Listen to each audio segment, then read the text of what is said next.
تک عمر ابن خطاب رضی اللہ عنہ کا تعلق ہے، ہم تمام لوگ جانتے ہیں کہ عمر ابن خطاب رضی اللہ عنہ وہ شخصیت ہے جن کے تعلق سے ہم سب کا ایمان اور عقیدہ ہے کہ نبی اکرم صلی اللہ علیہ وسلم کے بعد اگر انسانیت میں کوئی افضل ترین شخصیت ہے تو وہ ابوبکر صدیق رضی اللہ عنہ کی، اور ان کے بعد اگر انسانیت میں کوئی شخصیت ہے تو پھر وہ عمر ابن خطاب رضی اللہ عنہ کی شخصیت ہے، یاد رکھیے، اس کے فضائل کے اعتبار سے، ان کی اہمیت کے اعتبار سے، تمام چیزوں کے اعتبار سے۔ بہرحال تو دوسری کوئی شخصیت اگر ہے تو عمر ابن خطاب رضی اللہ عنہ کی شخصیت ہے، یاد رکھیے۔ اگر ہم دیکھیں سیرت کا مطالعہ کریں، نبی اکرم صلی اللہ علیہ وسلم کی سیرت دیکھیں، تفصیلات میں اگر ہم جائیں تو جہاں نبی اکرم صلی اللہ علیہ وسلم نے کے بعد اگر ہم دیکھیں مثال کے طور پر ابوبکر صدیق اگر پہلے خلیفہ ہے تو عمر ابن خطاب دوسرے خلیفہ۔ اگر ہم دیکھیں کہ نبی اکرم صلی اللہ علیہ وسلم کی رفاقت میں، آپ کے صحبت میں اگر ابوبکر صدیق سب سے زیادہ ہے تو اس کے بعد اگر کوئی ہے تو عمر ابن خطاب رضی اللہ عنہ، ٹھیک۔ اس کے بعد اگر ہم دیکھیں کہ نبی اکرم صلی اللہ علیہ وسلم عشرہ مبشرہ میں اگر ابوبکر صدیق کو سب سے پہلے بشارت دیتے ہیں تو دوسری بشارت عمر ابن خطاب رضی اللہ عنہ کو دی جاتی ہے۔ آپ سمجھ رہے ہیں اس بات؟ اسی طرح نبی اکرم صلی اللہ علیہ وسلم اگر مشورہ لیتے ہیں، اگر ابوبکر صدیق رضی اللہ عنہ سب سے پہلے مشورہ لیا جا رہا ہے تو عمر ابن خطاب وہ دوسری شخصیت ہے جس سے نبی اکرم صلی اللہ علیہ وسلم پھر مشورہ لے رہے ہیں۔ تو پتہ یہ چلا کہ نبی اکرم صلی اللہ علیہ وسلم کا خود آپ کا عمل اور صحابہ کا اس معاملے میں ان کی جو رائے وہ یہی تھی کہ اگر دنیا کے اندر ابوبکر صدیق رضی اللہ عنہ اگر پہلے انسان ہے نبی اکرم صلی اللہ علیہ وسلم کے بعد، مطلب انبیاءوں کے بعد، تو عمر ابن خطاب دوسرا مقام رکھتے ہیں۔ ظاہر سی بات ہے آج میں شخصیت کے تعلق سے آپ کے سامنے بات کر رہا ہوں جو اس امت کے اندر انبیاء اور رسول کے بعد ابوبکر صدیق رضی اللہ عنہ کے بعد جن کا مقام آتا ہے، اور وہ ہے ابو حفص عمر ابن خطاب رضی اللہ عنہ۔ یقیناً اتنا وقت نہیں کہ میں ان کی تفصیلات میں جاؤں، چونکہ عنوان آج ان کے فضائل اور خصائل کے تعلق سے، ان کی شان کے تعلق سے، شان عمر، ان کے فضائل اور ان کے خصائل کیا تھے کہ ان کی یہ شان ہے، یاد رکھیں۔ تو میں چند باتیں انشاءاللہ ان خصلتوں کے بارے میں رکھوں گا۔ تفصیلات کے تعلق سے آپ سے گزارش کروں گا کہ آپ عمر ابن خطاب رضی اللہ عنہ کی سیرت ضرور مطالعہ کریں، ان کی زندگی اسلام سے پہلے، ان کی زندگی اسلام لانے کے بعد، نبی اکرم صلی اللہ علیہ وسلم کی زندگی میں، اور ان کی زندگی نبی اکرم صلی اللہ علیہ وسلم کے بعد ابوبکر کی زندگی میں، اور ان کی زندگی ابوبکر صدیق رضی اللہ عنہ کے بعد ان کی خلافت میں، اور خلافت کے بہرحال آخر تک، آپ کے خاتمے تک آپ خلیفہ رہے۔ تو بہرحال یہ زندگی کے 4 مرحلے عمر ابن خطاب رضی اللہ عنہ کے، ضرور آپ اس کا مطالعہ کریں۔ ان کی شخصیت، ان کا کردار، ان کے کارنامے اپنے آپ میں عجوبے ہیں، یاد رکھیں۔ بس اتنا کہہ سکتا ہوں کہ عمر ابن خطاب رضی اللہ عنہ نے جہاں جہاں حکومت کی، جہاں جہاں آپ کی خلافت رہی، وہ تمام علاقے آج بھی مسلمان ہیں۔ اس سے میں سمجھتا ہوں ان کا اثر، ان کی خلافت کا اثر، اور اللہ رب العزت نے جو صلاحیتیں ان کو عطا کی تھی، آپ وہ تمام چیزیں دیکھ سکتے۔ دنیاوی اعتبار سے اگر دیکھیں تو مائیکل ایچ ہارٹ نے ایک کتاب لکھی، اور اس کتاب میں اس نے جو ہے، اس شخصیت نے جو ہے، وہ ایک عیسائی تھے، لکھا کہ دا 100 گریٹسٹ، جس کو کہیں گے وہ 100 شخصیات یا وہ 100 عظیم شخصیات، ٹھیک۔ تو دا 100 بول کے انہوں نے کتاب لکھی، the most influential man in the history, کہ دنیا میں سب سے متاثر کرنے والے لوگ تاریخ کے۔ اس کے اندر جہاں ہم اس کتاب کا اگر مطالعہ کریں تو انہوں نے 52 نمبر پہ عمر ابن خطاب رضی اللہ عنہ کو رکھا۔ مطلب دنیا کے اندر آدم علیہ الصلوۃ والسلام سے لے کر جب انہوں نے کتاب لکھی، انہوں نے جو پیمانے اور سٹینڈرڈز بنائے تھے کہ انسان کو اس کی کامیابی کو ماپنے کے، ان سٹینڈرڈز کے مطابق عمر ابن خطاب رضی اللہ عنہ 50ویں شخصیت دنیا میں جو انسانیت پہ سب سے زیادہ متاثر ہوئے، مطلب انسانیت جن سے سب سے زیادہ متاثر ہوئے، اس میں 52 نمبر ان کا آتا ہے۔ تو میں سمجھتا ہوں دنیاوی پیمانوں پر بھی لوگوں نے ان کی زندگی کو جانچا، آپ کی حکومت، آپ کا انصاف، آپ کا مینجمنٹ، آپ کا شہروں کو بسانا، آپ کی جنگی بصیرتیں، آپ کا لوگوں کے ساتھ حسن سلوک، آپ کا یہود و نصارہ کے ساتھ حسن سلوک، آپ کا تمام اپنی رعایا کے ساتھ اچھا سلوک، لوگوں کا خیال، اس حد تک، اس لیول تک تھا کہ عمر ابن خطاب رضی اللہ عنہ کے تعلق سے ایک مقولہ مشہور ہے جو آپ بار بار کہا کرتے تھے، اور بصرہ شہر ان کے زمانے میں انہوں نے ڈیولپ کیا۔ بصرہ پہلے ایک چھوٹی سی جو ہے چھاونی ہوا کرتا تھا، ان کے زمانے میں اس کو ڈیولپ کیا گیا۔ تو جب یہ شہر ڈیولپ ہوا تو آپ یہ مقولہ کہا کرتے تھے اور فرماتے تھے کہ اللہ رب العزت کو عمر اس روز کیا جواب دیں گا، جس روز اللہ رب العزت اگر عمر سے یہ سوال کر لیں گا روز قیامت کہ عمر بصرہ کے فلاں گلی میں، فلاں سڑک میں ایک گڑھا تھا جس کی وجہ سے خچر گرا تھا ٹھوکر کھا کے، جس سے اس خچر کے جسم کو نقصان ہوا تھا اور اس کے مالک کا مال ضائع ہوا تھا، تو عمر اپنے رب کو اس روز کیا جواب دیں گا؟ تو گویا عمر ابن خطاب رضی اللہ عنہ نہ صرف انسانوں کا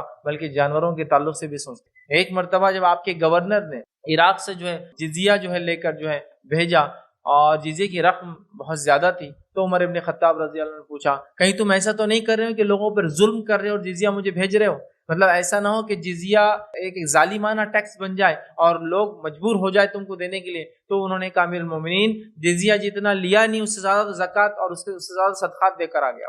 مطلب اتنا خیال رکھتے اپنی رعایا کا کہ اگر غیر مسلم بھی ہے جن سے ٹیکس لیا جاتا تھا، اور جزیہ ایک ایسا ٹیکس ہے جو نان مسلم کنٹری میں ہوتے ہیں ان کو ملٹری ایگزمپشن کے لیے ٹیکس لیا جاتا ہے کہ ان کو جو ہے ملٹری میں جانے کی ضرورت نہیں ہے، مسلم حکومت ان کی حفاظت کریں گی، تو وہ جزیہ ہوتا ہے. یاد رکھیں تو ایک طرح سے وہ ایک ٹیکس ہوتا ہے جو ملٹری میں نہ جانے کے بنسبت ان سے لیا جاتا تاکہ ان کی حفاظت ہم کریں. نئے اقوام نئے لوگوں پہ جب مسلمان حکومتیں ہوئی تو ان سے ٹیکس لیا گیا تاکہ ان کی حفاظت مسلمان کریں. بہرحال تو آپ دیکھ رہے ہیں عمر ابن خطاب رضی اللہ عنہ کی شخصیت بڑی واضح ہے، اسلامی اعتبار سے بھی بڑی واضح ہے، دنیاوی اعتبار سے بھی آپ کو بہت عظیم مانا گیا. جیسا میں نے مثال دی کہ 100 عظیم شخصیات میں آپ کا نمبر 52 رکھا گیا، تو اس سے بھی میں سمجھتا ہوں آپ اسے سمجھ سکتے ہیں کہ عمر ابن خطاب رضی اللہ عنہ کا جہاں دینی اعتبار سے ایک چھاپ ہے تو وہیں دنیاوی اعتبار سے بھی لوگ ان کا لوہا مانتے ہیں کہ ہاں یہ شخصیت تھی، یہ تھا عمر. یاد رکھیں حالانکہ ان کے نام سے بہت قصے کہانیاں لوگوں نے بنا دیے، یہود و نصارہ نے بنا دیے کہ یہودیوں کو انہوں نے ظلم کیا، انہوں نے جو ہے کرسچنس کو جو ہے ان پہ ظلم کیا، بڑے واقعات لوگوں نے بنائے. عمر جو ہے کافروں کو برداشت نہیں کرتے تھے، حالانکہ مطلب جو لوگ غیر مسلم تھے ان کو برداشت نہیں کرتے تھے. یہ تمام کی تمام جھوٹ اور ڈھکوسلی باتیں ہیں. یاد رکھیں اگر ایسا کچھ ہوتا کہ عمر ابن خطاب رضی اللہ عنہ ذاتی طور سے یہود و نصارہ کو ناپسند کرتے، ہاں سیاسی طور سے جب یہود و نصارہ نے گڑبڑ کی تو انہوں نے وہاں سے ان کو حجاز سے نکال دیا، لیکن اس کے علاوہ عمر ابن خطاب رضی اللہ عنہ نے کبھی اپنے مفاد کے لیے یا دشمنی کے لیے یا نفرت کے اظہار میں نہیں کیا. اس کی سب سے بڑی دلیل یہ ہے کہ عمر ابن خطاب رضی اللہ عنہ کو جب قتل کیا گیا، جب وہ شہید ہوئے تو مارنے والا کوئی اور نہیں، ایک مجوسی غلام تھا. ایک مجوسی غلام کا مدینے میں موجود ہونا اس چیز کی دلیل تھا کہ عمر ابن خطاب رضی اللہ عنہ نہ یہودیوں کے خلاف تھے، نہ نصرانیوں کے خلاف تھے، نہ مجوسیوں کے خلاف تھے، نہ غیر مسلموں کے خلاف تھے، ورنہ ایک مجوسی غلام مدینے میں کام نہیں کر سکتا تھا.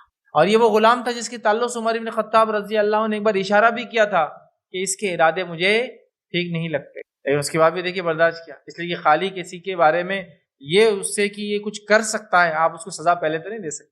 یہ ایک دلیل اپنے آپ میں کہ یہ انہوں نے غیر مسلموں سے دشمنی نہیں رکھی، یہود و نصارہ سے. ہاں سیاسی طور سے جو گڑبڑ کریں گے کسی مملکت میں تو ان کے ساتھ تو ایسا ہوگا کہ ان کو نکال دیا جائے گا، وہ ایک الگ مسئلہ ہے. بہرحال چلیے آگے بڑھتے ہیں. تو عمر ابن خطاب رضی اللہ عنہ نے وہ شخصیت ہے جن کے تعلق سے یاد رکھیں جب قرآن کی آیت اتری، بڑا مشہور اور معروف واقعہ ہے جب سورہ حجرات کی اللہ رب العزت نے آیت نمبر 3 نازل کی جس میں اللہ رب العزت نے فرمایا کہا ان الذين يغضون اصواتهم عند رسول الله اولئك الذين امتحن الله قلوبهم للتقوى لهم مغفرة واجر عظیم. اللہ نے جب یہ آیت نازل کی کہ اللہ رب العزت فرماتا ان الذين يغضون اصواتهم کہ جو لوگ نبی اکرم صلی اللہ علیہ وسلم کی موجودگی میں اپنی آوازوں کو پست رکھتے ہیں، اللہ رب العزت نے ان کے دلوں کو جو ہے ایمان کے لیے آزما لیا ہے، ان کے دل آزمائے گئے کہ سچے ایمان والے ہیں، ٹھیک ہے، اور یہ تقوی والے لوگ ہیں اور انہی کے لیے مغفرت ہے اور بڑا اجر ہے. عمر ابن خطاب رضی اللہ عنہ کے تعلق سے جو باتیں آتی جب یہ آیت نازل ہوئی تو آپ اتنے آہستہ سے نبی اکرم صلی اللہ علیہ وسلم سے بات کیا کرتے تھے، اتنے آہستہ سے کہ نبی اکرم صلی اللہ علیہ وسلم کو کئی مرتبہ کبھی کبھار تو یوں کہنا پڑتا کیا کہا عمر، کیا کہا تم نے، مطلب اتنے آہستہ سے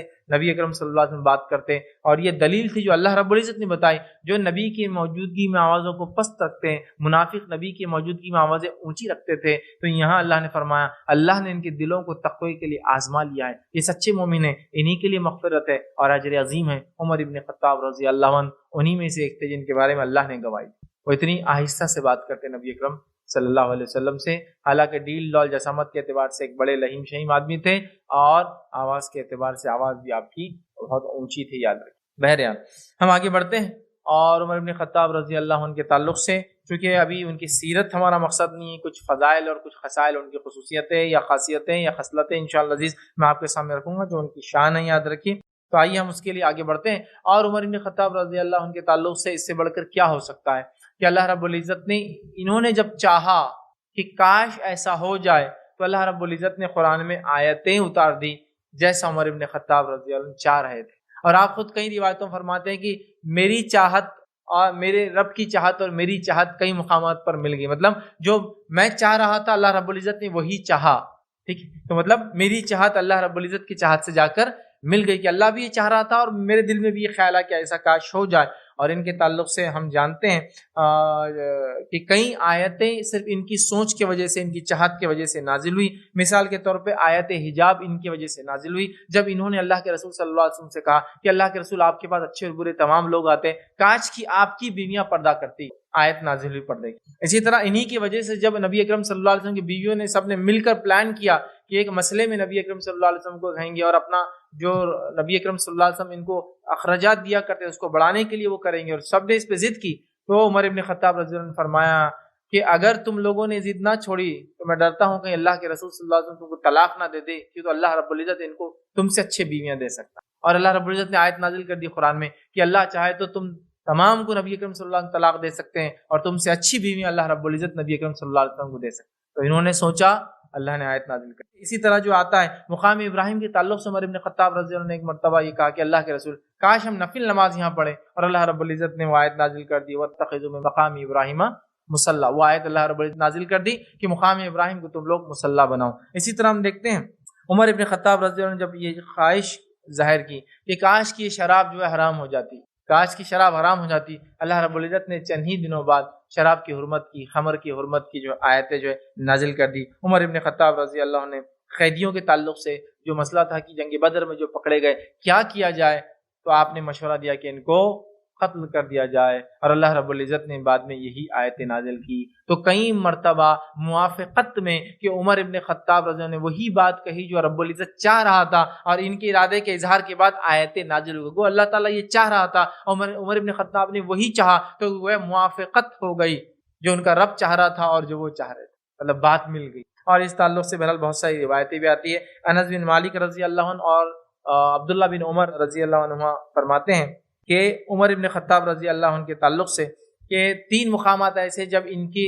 موافقت ہو گئی جو اللہ چاہ رہا تھا، پھر انہوں نے بھی یہی چیز چاہی۔ ایک تو مقام ابراہیم کے تعلق سے، دوسرا جو ہے نبی اکرم صلی اللہ علیہ وسلم کی بیویوں کے تعلق سے کہ نبی اکرم صلی اللہ علیہ وسلم آپ کو اکٹھا جو ہے طلاق دے سکتے اور اللہ اس سے اچھی بیویاں دے سکتا ہے، اور اس کے علاوہ جو ہے تیسری چیز جو ہے بدر کی قیدیوں کے تعلق سے۔ اسی طرح ایک اور روایت میں، یہ روایت بخاری کی تھی، ایک دوسری روایت کے اندر جو بات آتی ہے کہ عمر ابن خطاب رضی اللہ عنہ جو ہے 3 چیزیں جو ہے جو میری موافقت میں، مطلب میں جو چاہ رہا تھا اللہ رب العزت کی بھی چاہت وہی تھی، وہ نازل ہوئی۔ اس کے اندر 3 باتیں اس روایت کے اندر بھی آتی ہیں، جس کے اندر سے یہ بات ہے کہ قرآن کریم کی بعض آیتیں جو ہیں ان کے لیے بہرحال نازل ہوئی۔ تو ہم دیکھتے ہیں کہ عمر ابن خطاب رضی اللہ عنہ کے لیے کم و بیش ان دونوں روایتوں کو ملا کر 5 باتیں ایسی تھی جو اللہ رب العزت نے انہی کی موافقت نے، مطلب یہ چاہ رہے تھے کہ ایسا ہو، اور اللہ رب العزت کی چاہت پہلے سے یہی تھی، اور یہ باتیں اللہ رب العزت نے نازل کی۔ میں سمجھتا ہوں اس سے بھی یہ بات پتہ چلتی ہے، اور کیوں نہ ہو، نبی اکرم صلی اللہ علیہ وسلم نے یہ بات تو پہلے ہی بیان کر دی کہ ہر امت میں یا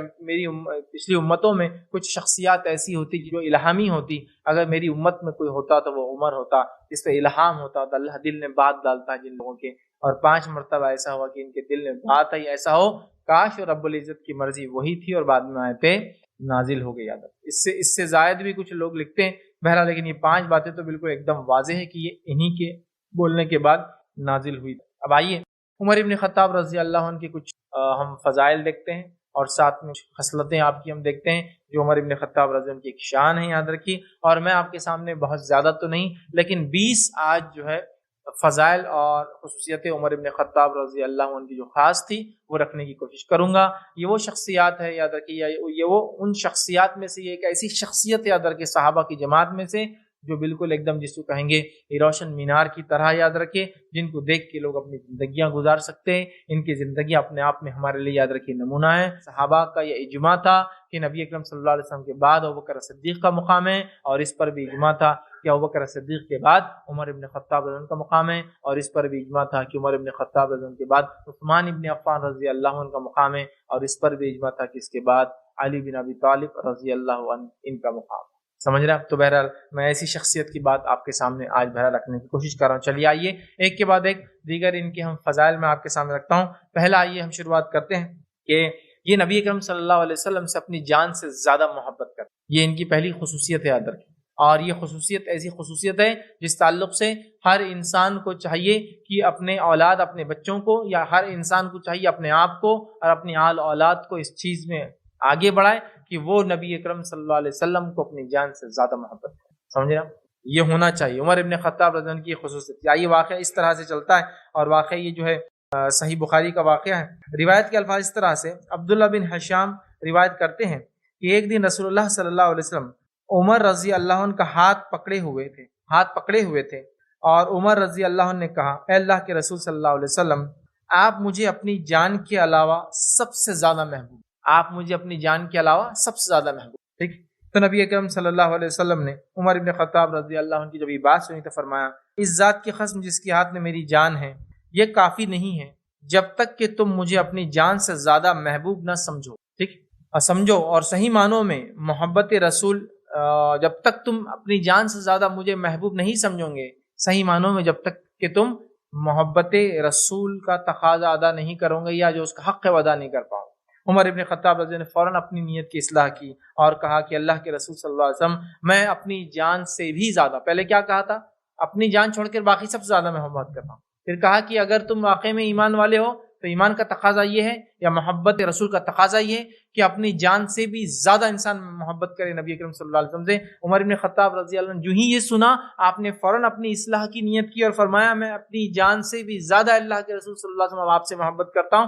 نبی اکرم صلی اللہ علیہ وسلم فرمائے، الان یا عمر، اے عمر، اب تم اس چیز کو پہنچے جو ایمان ہے، اب اس چیز کو پہنچے تم حقیقت میں جو محبت رسول ہوتی ہے۔ ہمیں بھی چاہیے ہم اپنے دلوں کی اصلاح کریں اور اپنے جان سے زیادہ نبی اکرم صلی اللہ علیہ وسلم کو چاہے۔ یاد رکھیے، عمر ابن خطاب رضی اللہ عنہ کی خصوصیت تھی کہ آپ نے فوراً اپنی نیت کی اصلاح کی، اور نبی اکرم صلی اللہ علیہ وسلم کو اپنی جان سے زیادہ چاہتے تھے۔ جان سے زیادہ چاہنے کا ہر بار یہ معنی نہیں ہوتا ہے کہ آپ کسی شخصیت کے لیے جان دینے کے لیے کھڑے ہو جائے، سمجھ رہے ہیں؟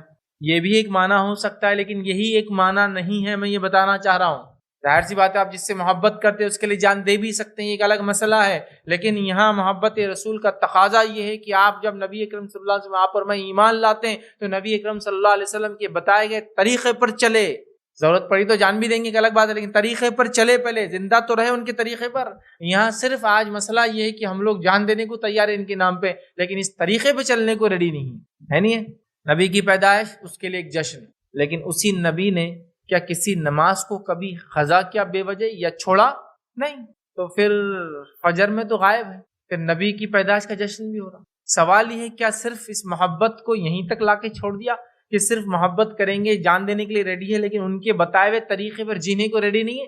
ارے محبت کا اصل معنی یہ ہے کہ جیسا میرا محبوب چاہیں گا ویسا میں بن جاؤں گا۔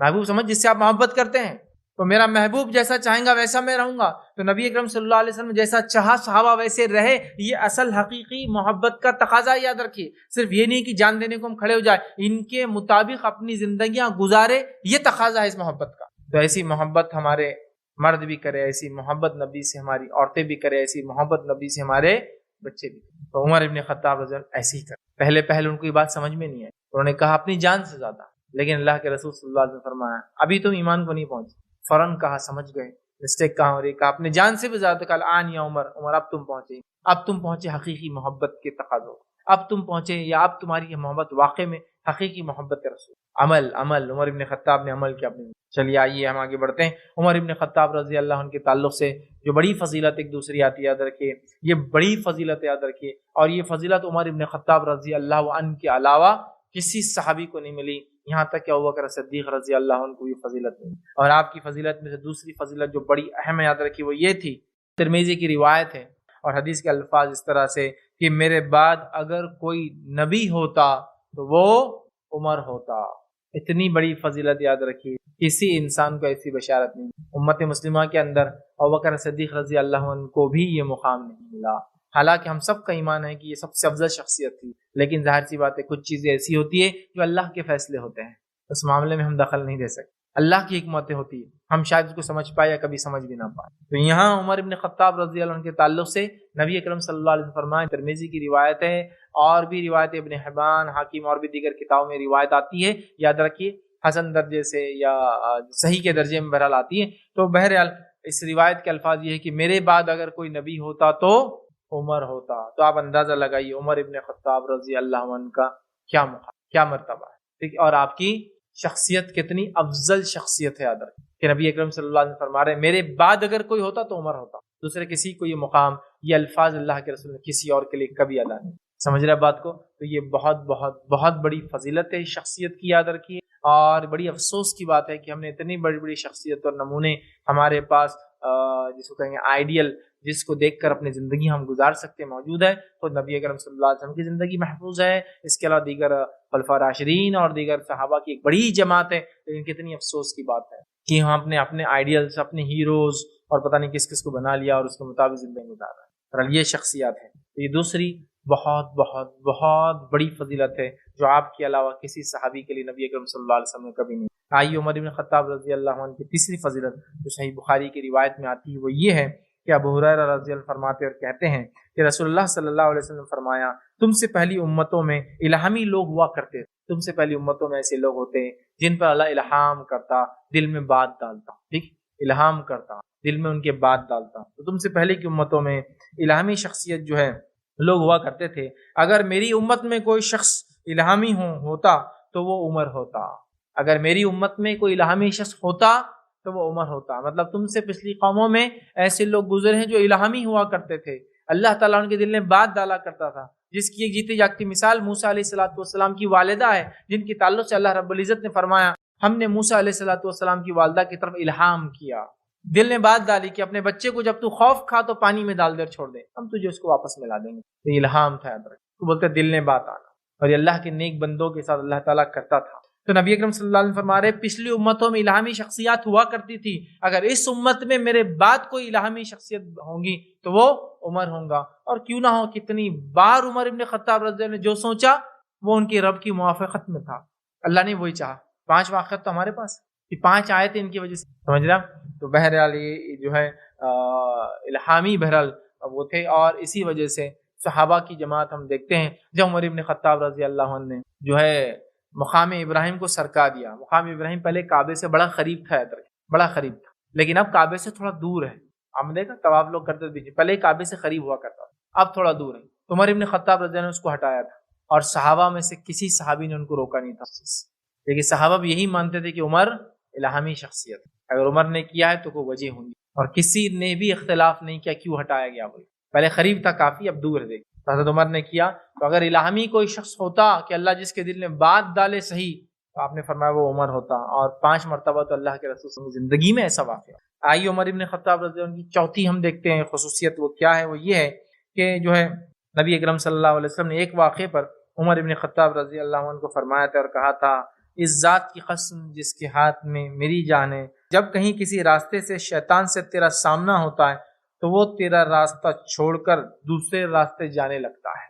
کیا خصوصیت اور کیا فضیلت ہے آپ کی کہ نبی اکرم صلی اللہ علیہ وسلم فرمایا کہ اس ذات کی قسم جس کے ہاتھ میں میری جان ہے، یہ بخاری کی روایت ہے، کہ جس راستے سے تیرا گزر ہو جائے اور شیطان وہاں آ جائے اور آمنا سامنا ہو تو شیطان تیرا راستہ چھوڑ کر دوسرے راستے سے نکل جاتا ہے۔ مطلب عمر ابن خطاب رضی اللہ عنہ جس راستے سے گزر رہے ہیں، اور اگر شیطان بھی اس راستے سے آ رہا ہے اس طرف، تو شیطان اپنا راستہ بدل لیتا تھا عمر ابن خطاب رضی اللہ عنہ۔ اور آپ فرما رہے اس ذات کی قسم جس کے ہاتھ میں میری جان ہے، کہ جس راستے سے تو گزرتا ہے اور اگر اسی راستے پہ شیطان گزر رہا ہے تو شیطان اپنا راستہ بدل کے نکل جاتا ہے۔ مطلب جس گلی سے عمر گزرتا ہے شیطان اس گلی سے گزر نہیں سکتا، وہ اس کے اپوزٹ بھاگنا شروع کر دیتا ہے۔ تو اندازہ لگائیے ایک ایسی شخصیت جس سے شیطان دور بھاگتا ہے نا، کیونکہ آپ انصاف پسند ہیں، آپ ایک بہت مضبوط ارادے کی شخصیت تھے، آپ دینی معاملات میں بہت آگے تھے، آپ کا فقہ، آپ کی سمجھ، آپ کی عبادتیں، آپ کی نبی سے محبت، اور آپ کی جو ہے اسلام کے لیے اور مسلمانوں کے لیے خدمت اور کوششیں، اور آپ کا انسانوں کا تحفظ، کہ آپ کی سلطنت اور آپ کی حکومت میں دیکھیے لوگ محفوظ تھے۔ تو شیطان عمر ابن خطاب رضی اللہ عنہ جس گلی سے گزرتے اس کے دوسرے راستے نکل جاتے، اس کے لیے اسی میں خیر تھا۔ یہ شخصیت تھی عمر ابن خطاب رضی اللہ عنہ کی کہ اللہ کے رسول صلی اللہ علیہ وسلم نے قسم کھائی کہ قسم ہے ذات کی جس کے ہاتھ محمد صلی اللہ علیہ وسلم کی جان ہے، عمر جس گلی سے گزرتا ہے تو شیطان تیرا راستہ چھوڑ کر دوسرے راستے پر چلے جا۔ سمجھا؟ یہ آپ کا مقام اور یہ آپ کا جو ہے جس کو کہیں گے آپ کی فضیلت ہے۔ اسی طرح عمر ابن خطاب رضی اللہ عنہ کی ایک اور فضیلت جو ہمیں روایتوں میں ملتی ہے وہ اس طرح سے ہے، یاد رکھیے کہ عمر ابن خطاب رضی اللہ عنہ کے تعلق سے نبی اکرم صلی اللہ علیہ وسلم فرماتے ہیں، حدیث کے الفاظ سنیے جو آپ کی خصوصیت ہے کہ آپ جنت میں جائیں گے اور جنت میں جو ہے آپ کا ایک محل ہے اور آپ کے لیے مخصوص ہو رہے ہیں۔ تو اس کے تعلق سے روایت دیکھیے کس طرح سے ہے جابر رضی اللہ عنہ بیان کرتے ہیں کہ رسول اللہ صلی اللہ علیہ وسلم فرمایا، میں معراج کی رات جنت میں داخل ہوا تو میں نے ابو طلحہ رضی اللہ عنہ کی بیوی رمیسہ کو دیکھا، نیز میں نے چلنے کی آواز سنی، چنانچہ میں نے دریافت کیا کہ یہ کون ہیں؟ جبرائیل علیہ السلام نے بتایا کہ یہ بلال رضی اللہ عنہ ہے۔ پھر آپ فرماتے ہیں، اور میں نے ایک محل دیکھا جس کے صحن میں ایک دوشیزہ تھی، میں نے دریافت کیا یہ محل کس کے لیے ہے؟ جنتیوں نے بتایا کہ یہ محل عمر کا ہے۔ ٹھیک ہے، میں نے چاہا کہ میں اس میں داخل ہوں اور اسے غور سے دیکھوں، لیکن میں نے تیری غیرت کو یاد کیا۔ حضرت عمر کو آپ سنا رہے واقع کر رہے اور کہا، عمر میں نے تیری غیرت کو یاد کیا۔ ٹھیک ہے، حضرت عمر رضی اللہ عنہ بڑے غیرت مند انسان تھے، یاد رکھیے۔ تو آپ نے فرمایا کہ عمر میں نے جو تیری غیرت کو یاد کیا۔ عمر ابن خطاب رضی اللہ عنہ نے جواب دیا، اے اللہ کے رسول صلی اللہ علیہ وسلم، میرے ماں باپ آپ پر قربان جائے، تعجب ہے کہ میں آپ صلی اللہ علیہ وسلم کے داخل ہونے پر غیرت کروں گا؟ مطلب میری غیرت ہے، لیکن اتنی کہ آپ چلے جائیں میرے گھر میں یا میرے محل میں یا میرے جنت میں گھر میں اور میں غیرت کروں، یہ نہیں ہو سکتا۔ یاد سمجھ رہا؟ تو عمر ابن خطاب رضی اللہ عنہ جنتی ہے، نبی اکرم صلی اللہ علیہ وسلم نے بشارت دی، آپ نے ان کا محل بھی دیکھا اور آپ نے اس کے اندر کچھ نعمتیں جو اللہ نے دے رکھی وہ بھی دیکھی۔ یاد سمجھ رہا؟ تو یہاں دیکھیے عمر ابن خطاب کو نبی اکرم صلی اللہ علیہ وسلم کی زبانی جب آپ نے معراج کا سفر کیا تو آپ کو عمر ابن خطاب کا محل دکھایا گیا۔ اس معراج کے سفر میں یاد رکھیے بڑی مخصوص چیزیں دکھائی گئی، ان مخصوص چیزوں میں یہ بھی ایک چیز تھی جو حضرت عمر رضی اللہ عنہ کے بارے میں اللہ رب العزت دکھائی۔ یہ آپ کی فضیلت ہے کہ ایک شخص ابھی دنیا میں زندہ ہے اور اس کی جنت میں محل کے تعلق سے اس کو بشارت دی جائے۔ ٹھیک ہے، آئیے آگے بڑھتے ہیں۔ چھٹی فضیلت عمر ابن خطاب رضی اللہ عنہ کی جو ہمیں ملتی ہے روایتیں وہ کیا ہے؟ غلبہ اسلام میں عمر ابن خطاب رضی اللہ عنہ کا کردار، یہ بڑا اہم کردار ہے، یاد رکھیے۔ ابو سعید خدری رضی اللہ عنہ فرماتے اور کہتے ہیں، رسول اللہ صلی اللہ علیہ وسلم نے فرمایا، ایک بار میں سویا ہوا تھا، میں نے دیکھا کہ کچھ لوگوں کو مجھ پر پیش کیا جا رہا ہے اور انہوں نے قمیصیں پہن رکھی، کسی کا قمیص اس کے سینے تک ہے اور اس سے نیچے تھا، اور عمر مجھ پر پیش کیے گئے تو وہ قمیص کو کھینچ رہے تھے، مطلب اتنی لمبی پہنے ہوئے تھے کہ اس کو گھسیٹ رہے تھے۔ صحابہ کرام نے دریافت کیا، اللہ کے رسول صلی اللہ علیہ وسلم اس کی تعویل کیا ہے، اس خواب کی تعبیر کیا ہے؟ تو اس کی تعویل دین ہے، آپ صلی اللہ علیہ وسلم فرمایا، مطلب اس کی تعویل دین ہے، یعنی کہ ان کے دور میں دین اسلام کا غلبہ حاصل، مطلب عمر دین میں بہت آگے ہوں گے اور ان کے ذریعے اللہ تعالیٰ دین کو غلبہ نصیب فرمائیں گا۔ تو عمر ابن خطاب رضی اللہ عنہ کے دور میں اللہ رب العزت نے واقع میں دین کو غلبہ نصیب فرمایا، اور جیسے کہ میں نے آپ کو شروعات میں کہا تھا، جن جن علاقوں میں عمر ابن خطاب رضی اللہ عنہ حکومت کی وہ علاقے آج تک مسلمان، کیا اثر رہا ان کی دعوت اور تبلیغ کا، کیا اثر رہا ان کی خلافت کا، کیا اثر رہا ان کی مت کا، یاد رکھیں آج تک مسلمان، آج تک تمام ممالک جو ان کے زمانے کے اندر مسلمانوں کے پاس تھے، یاد رکھیں۔ ٹھیک ہے، تو اس سے پتہ چلتا ہے عمر ابن خطاب رضی اللہ عنہ کی شخصیت کیا تھی۔ اسی طرح عبداللہ ابن مسعود رضی اللہ عنہ بیان کرتے ہیں کہ ہم اس وقت سے جو ہے عزت اور غلبے میں جو ہے بڑھتے گئے، ہم اس وقت سے عزت اور غلبے میں بڑھتے گئے جب سے عمر نے اسلام قبول کیا، اور آپ کے دور خلافت میں بے شمار فتوحات ہوئی، مسلمانوں پر اللہ کی زمین وسیع ہو گئی، یہود و نصارہ اور مشرکین و مجوس ذلیل و رسوا ہو گئے، حتیٰ کہ عمر ابن خطاب رضی اللہ عنہ اپنے دور خلافت میں کسی یہودی یا عیسائی کو ایک منشی کی بھرتی میں بھی اجازت نہیں دیتے تھے۔ ٹھیک ہے، کیونکہ انہوں نے سیاسی اعتبار سے، میں نے کہا، ان کے خلاف کام کیا تھا، اور جب سیاسی اعتبار سے کوئی لوگ خلاف کام کرے تو بہرحال حکومت کو یہ اجازت ہوتی کہ ان کو روکنے کے لیے، ان کی اس بغاوت کو روکنے کے لیے۔ تو یہاں دیکھیے اللہ رب العزت نے عمر ابن خطاب رضی اللہ عنہ کے ذریعے جس روز سے وہ ایمان لائے اس روز سے مسلمانوں کو عزت اور غلبہ دیا۔ جب آپ ایمان لائے تھے کیا ہوا تھا ہم سب کو پتا ہے، اس سے پہلے صحابہ چھپ چھپ کر نماز پڑھتے تھے، عمر ابن خطاب رضی اللہ عنہ ایمان لایا اور کھل کر کعبے میں آئے اور نماز پڑھی اور کہا کون ہے آؤ میرے سامنے۔ تمام لوگ چھپ چھپ کر ہجرت کر کے گئے، تمام لوگ سب چھپ چھپ کے ہجرت کر کے گئے۔ عمر ابن خطاب رضی اللہ عنہ اعلان کر کے ہجرت کر کے گئے کہ اگر کسی میں ہمت اور دم ہے تو عمر ہجرت کر کے جا رہا ہے جو ہے مکہ کے باہر آ کر عمر سے ملاقات کر۔ ایک بھی کافر پیچھے نہیں آئے، سب لوگ پیچھے رہے، اور ایک نے بھی پیچھے فالو نہیں کیا، حالانکہ باقی سب کو ہوا۔ آپ جانتے ہیں ابوبکر صدیق رضی اللہ عنہ بھی ایمان لائے تو لوگوں نے اس قدر مارا تھا ابوبکر صدیق رضی اللہ عنہ کو کہ روایت میں آتا ہے کہ چہرے کا اگلا اور پچھلا پہچانا نہیں جا رہا تھا، مطلب آپ کو لٹا کر کھندل کھندل کر چہرے پہ پیروں سے مارا گیا تھا، جس کی وجہ سے ناک واک پوری ایک دم فلیٹ ہو گئی تھی، چہرہ سوج کے کیسا ہو جاتا نا آدمی پہچانا جاتا، تو ان کا پچھلا سر کا اور اگلا پہچانا نہیں جا رہا تھا، اتنا مارا تھا لوگوں نے۔ حالانکہ ابوبکر صدیق بھی بڑے عزت والی شخصیت تھی، لیکن جو رواب اللہ رب العزت نے جو طاقت اور جو مقام عمر ابن خطاب کو دیا تھا ابوبکر صدیق کو بھی نہیں. لیکن عمر ابن خطاب نے جب ایمان لایا علی اعلان، نماز کعبے میں شروع کی علی اعلان، ہجرت کر کے گئے تو اعلان کر کے گیا کہ کسی میں دم ہے تو عمر سے آ کر مکے سے باہر مل. تو آپ اندازہ لگا سکتے ہیں کہ جب سے انہوں نے ایمان لایا، صحابی کہہ رہے عبداللہ بن مسعود، اللہ تعالیٰ نے عزت دی مسلمانوں کو اور اسلام کو غلبہ بخشا جب سے ایمان لایا. مطلب ڈے 1 سے لے کر ان کی موت تک. یاد رکھیے عمر ابن خطاب رضی اللہ عنہ نے جتنے علاقوں پہ حکومت کی، یاد رکھیے وہ علاقے آج ہی مسلمان ہیں، اور کبھی پورے زندگی میں آپ پیچھے نہیں ہٹے. صرف مسلمان فوجیں آگے ہی جاتی ہے، آگے ہی جاتی. تو بہرحال یہ پیشن گوئی نبی اکرم صلی اللہ علیہ وسلم پہلے ہی کر کے گئے. ساتھی فضیلت آپ کی وہ علم دین، ساتھی فضیلت آپ کی علم دین. یاد رکھیے عبداللہ بن عمر رضی اللہ عنہ بیان کرتے ہیں، بخاری کی روایت ہے کہ رسول اللہ صلی اللہ علیہ وسلم سے سنا کہ آپ نے فرمایا، ایک دفعہ کا ذکر ہے کہ میں سو رہا تھا، مجھے خواب میں دودھ کا پیالہ دیا گیا. نبی اکرم صلی اللہ علیہ وسلم فرمایا رات میں سویا ہوا تھا، مجھے ایک پیالہ دیا گیا، میں نے اس کو پیا، حتیٰ کہ میں نے محسوس کیا کہ دودھ کی جو ہے سیرابی میرے ناخنوں سے نکل رہی. نبی اکرم صلی اللہ علیہ وسلم فرمایا رات میں سویا ہوا تھا، مجھے ایک پیالہ دیا گیا، میں نے اس کو پیا، پینے کے بعد وہ جو دودھ اندر گیا میں اتنا سیراب ہو گیا کہ ناخنوں میں سے آپ دیکھ رہے ہیں کہ دودھ باہر نکل رہا ہے. سیراب ہوا اور ناخنوں میں سے جو ہے دودھ نکل رہا ہے، سیراب میرے ناخنوں سے نکل رہی ہے. پھر میں نے بقیہ دودھ عمر رضی اللہ عنہ کو دے دیا.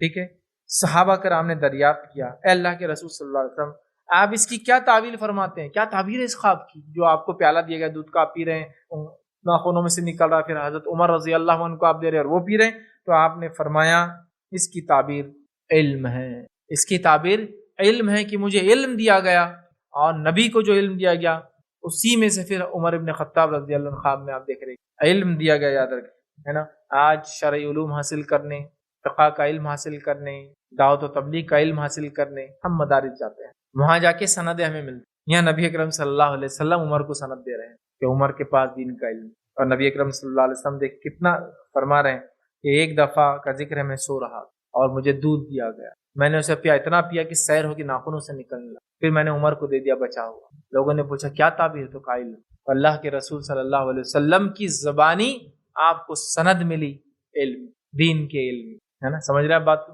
دین کے علم. لیکن کتنی تعجب کی بات.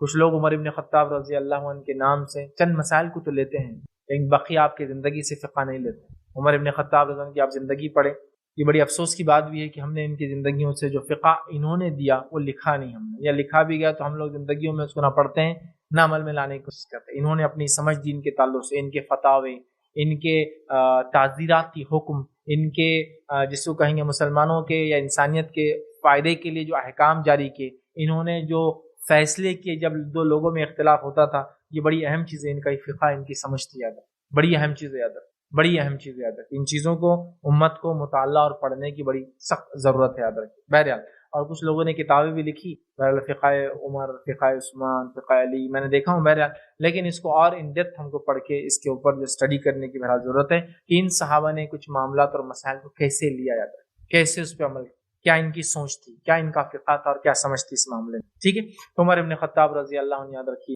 یہ بڑی جلیل القدر شخصیت ہے، علم کے معاملے میں ان کا بڑا مقام ہے. یاد رکھیے نبی اکرم صلی اللہ علیہ وسلم نے خود ان کے تعلق سے کہا، اور یہ اللہ کا فضل ہے، اللہ جسے چاہے عطا فرماتا ہے. آئیے آگے بڑھتے ہیں. اس کے بعد 8ویں ہم فضیلت دیکھیں گے، آپ کی خلافت. یہ 8ویں فضیلت تھی. یاد رکھیے ابو ہریرہ رضی اللہ عنہ فرماتے، بخاری کی روایت ہے کہ رسول اللہ صلی اللہ علیہ وسلم سنا آپ نے فرمایا، ایک دفعہ کا ذکر ہے کہ میں نیند میں تھا. ابھی میں 3 واقعات کنٹینیو سنا چکا آپ کو خواب کے. یاد رکھیے انبیاء کے خواب سچے ہوتے ہیں. تو میں نیند میں تھا، میں نے خود کو ایسے کنویں کے پاس پایا جس کی منڈیر نہ تھی. مطلب ایسے کنویں کے پاس میں کھڑا تھا جس کو منڈیر نہیں تھی، مطلب ڈائریکٹ وہ زمین کے لیول میں تھا. اور ایسا کنواں اور خطرناک ہوتا ہے، گرنے کے چانسز ہائی ہوتے ہیں. تو جس کو منڈیر نہ تھی ایسے کنویں کے پاس تھا. اس میں ایک ڈول تھا، میں نے جس قدر اللہ نے چاہا کنویں سے ڈول نکالا، پانی نکالا. کون نے نکالا؟ نبی اکرم صلی اللہ علیہ وسلم. جس قدر اللہ نے چاہا. آپ دیکھ رہے ہیں، آپ ڈول سے پانی نکال رہے کنویں سے، اس کو دیواریں نہیں. پھر ڈول کو ابن ابی قحافہ نے اٹھا لیا، مطلب ابوبکر صدیق رضی اللہ عنہ نے لیا. پھر ڈول کو ابن ابی قحافہ ابوبکر صدیق نے پکڑا. انہوں نے کنویں سے 1 یا 2 ڈولی نکال پائے. مطلب جب ڈول ڈال کے نکالا تو 1 ڈول یا 2 ڈول پانی ہے. ڈول سمجھتے نا، جو باقی ہوتی ہے پانی کی جو کنویں میں ڈالتے، 1 ڈول یا 2 ڈول ہی پانی نکالا. دیکھیے ایک تو کنواں ہے، کنویں کی باؤنڈری نہیں ہے اور ڈول سے پانی نکالنا تو بہت ٹف ہوتا ہے، معلوم باڈی کو آگے رکھ کے، اس کو پلی ولی بھی نہیں ہے، ٹف ہو جاتا ہے، ورنہ بکیٹ یا ڈول دیواروں کو ٹکراتے رہتا ہے کنویں کی۔ تو ابوبکر صدیق نے کوشش کی، 1 یا 2 ڈول ہی پانی نکال پائے۔ ان کے نکالنے میں کچھ کمزوری تھی، ان کے نکالنے میں کچھ نبی اکرم صلی اللہ علیہ وسلم کمزوری تھی۔ اللہ تعالیٰ ان کی کمزوری کو معاف کرے، اللہ تعالیٰ ان کی کمزوری کو معاف کرے۔ آپ فرمائیں، آگے فرماتے بعدس وہ ڈول بڑے ڈول کی شکل میں تبدیل ہو گیا۔ اب میں دیکھتا ہوں خواب میں کہ چھوٹا ڈول بڑا بن گیا سائز میں، ٹھیک، اور چھوٹا ڈول بڑے ڈول کی شکل میں تبدیل ہو گیا، اور اسے عمر نے پکڑ لیا، اور عمر بن خطاب رضی اللہ عنہ نے اس کو پکڑا۔ میں نے کسی مضبوط شخص کو نہیں دیکھا کہ وہ عمر کی طرح ڈول نکالتا ہو، میں نے کسی بہت زیادہ طاقتور انسان کو بھی نہیں دیکھا کہ عمر جیسا ڈول کو نکالتا ہو۔ ایک تو اب ڈول بڑا بھی ہوگا سائز میں، لیکن عمر بن خطاب جس طاقت سے اور جس توانائی سے اس کو نکال رہے ہیں، اللہ کے رسول فرما رہے میں نے ایسا کسی طاقتور انسان کو بھی یہ کرتے، یا جو جس کا جسم بڑا ہوتا ہے، ایسا کرتے ہوئے نہیں دیکھا۔ فرما رہے میں نے کسی مضبوط شخص کو نہیں دیکھا وہ عمر رضی اللہ عنہ کی طرح ڈول نکالتا ہو، حتیٰ کہ لوگ سیراب ہو گئے۔ اور آپ جب ڈول سے پانی نکال کے لوگوں کو دے رہے ہیں، وہاں لوگ بھی مطلب پانی پی رہے، لوگ سیراب ہو گئے، اور انہوں نے اپنے اونٹوں کو بھی سیراب کر دیا اور زمین کو بھی سیراب کر دیا۔ اتنا پانی نکالا عمر بن خطاب رضی اللہ عنہ نے کہ اونٹ بھی سیراب، جانور بھی سیراب، انسان بھی سیراب، زمین کو پانی دے دیا گیا، ٹھیک ہے، سیراب کیا۔ اور ہم جانتے اس خواب کی تعبیر کیا ہے۔ ابوبکر صدیق رضی اللہ عنہ کے 1 یا 2 ڈول نکالنا، یہ آپ کی قلیل مدت تھی خلافت کی، جو کہ 2.25 سال کی، 2 ڈول نکال 2.25 سال کی۔ اس کے بعد اور آپ کی خلافت یاد رکھیے بہت جس کو کہیں گے اضطرابی کیفیت میں، اس لیے کہ اس زمانے میں اکثر وہ لوگ جو آخر وقت میں ایمان لائے تھے، انہوں نے انکار کر دیا زکوٰۃ دینے کا، اور آپ جانتے ہیں پھر جھوٹے نبی اٹھے، تو ابوبکر صدیق رضی اللہ عنہ کا زمانہ ایک طرح سے ان فتنوں کو ختم کرنے میں آپ کے وہ 2.25 سال چلے گئے۔ لیکن عمر بن خطاب رضی اللہ عنہ جب بنے خلیفہ تو آپ کی اپنی اسٹریٹجیز تھی، آپ کی اپنی پلاننگ تھی، کہ آپ کی اپنی سوچ تھی، اور انہوں نے اس سوچ سے پھر اس امت کو لے کر گئے، اور یہ ان کی خلافت کا اشارہ ہے۔ ڈول بڑا ہو گیا اور اتنا پانی نکالا، لوگ بھی سیراب، جانور بھی سیراب، زمین بھی جو ہے سیراب، سمجھ رہے ہیں؟ تو گویا اللہ کے رسول صلی اللہ علیہ وسلم کی خلافت کی پیشن گوئی کر دی، یہ بڑی مضبوط ہوں گی، تمام لوگ اس سے فائدہ اٹھائیں۔ آئیے 9ویں فضیلت جو عمر بن خطاب رضی اللہ عنہ کی آتی ہے کہ آپ کو جنت کی بشارت دی، خوشخبری سنائیں گے۔ آئیے، ایک دن رسول اللہ صلی اللہ علیہ وسلم قضاء حاجت کے لیے تشریف لے گئے، واپس آ کر آپ صلی اللہ علیہ وسلم نے وضو کیا، اور جو ہے ایک کنویں کے اوپر، اس کی منڈیر کے اوپر بیٹھ گئے اور اپنی پنڈلیوں کو کھول دیا۔ ایک منڈیر پہ آپ کنویں کی بیٹھ گئے، شاید پانی وغیرہ لگ رہا تھا، تو آپ نے اپنی پنڈلیوں کو، پیر کا نچلا حصہ کھول دیا اور لٹکا کر کنویں کے اندر بیٹھ گئے، اپنی پنڈلیاں کھول دی۔ ابو موسیٰ اشعری رضی اللہ عنہ آپ کو تلاش کرتے وہاں پہنچے، آپ کو سلام کیا اور واپس آ کر باغ کے دروازے پر بیٹھ گئے۔ اتنے میں ابوبکر صدیق رضی اللہ عنہ آئے، دروازہ کھٹکھٹایا۔ ابو موسیٰ اشعری نے پوچھا کون ہے؟ کہا ابوبکر۔ جو ابو موسیٰ اشعری رضی اللہ عنہ کہتے ہیں وہ ٹھہرے رہے اور میں نبی اکرم صلی اللہ علیہ وسلم کے پاس گیا۔ وہاں جانے کے بعد میں نے کہا کہ ابوبکر صدیق آئے ہیں، ذرا آنے کی اجازت، وہ مانگ رہے، کیا کروں؟ نبی اکرم صلی اللہ علیہ وسلم فرمایا انہیں اجازت دے دو اور جنت کی بشارت دے دو۔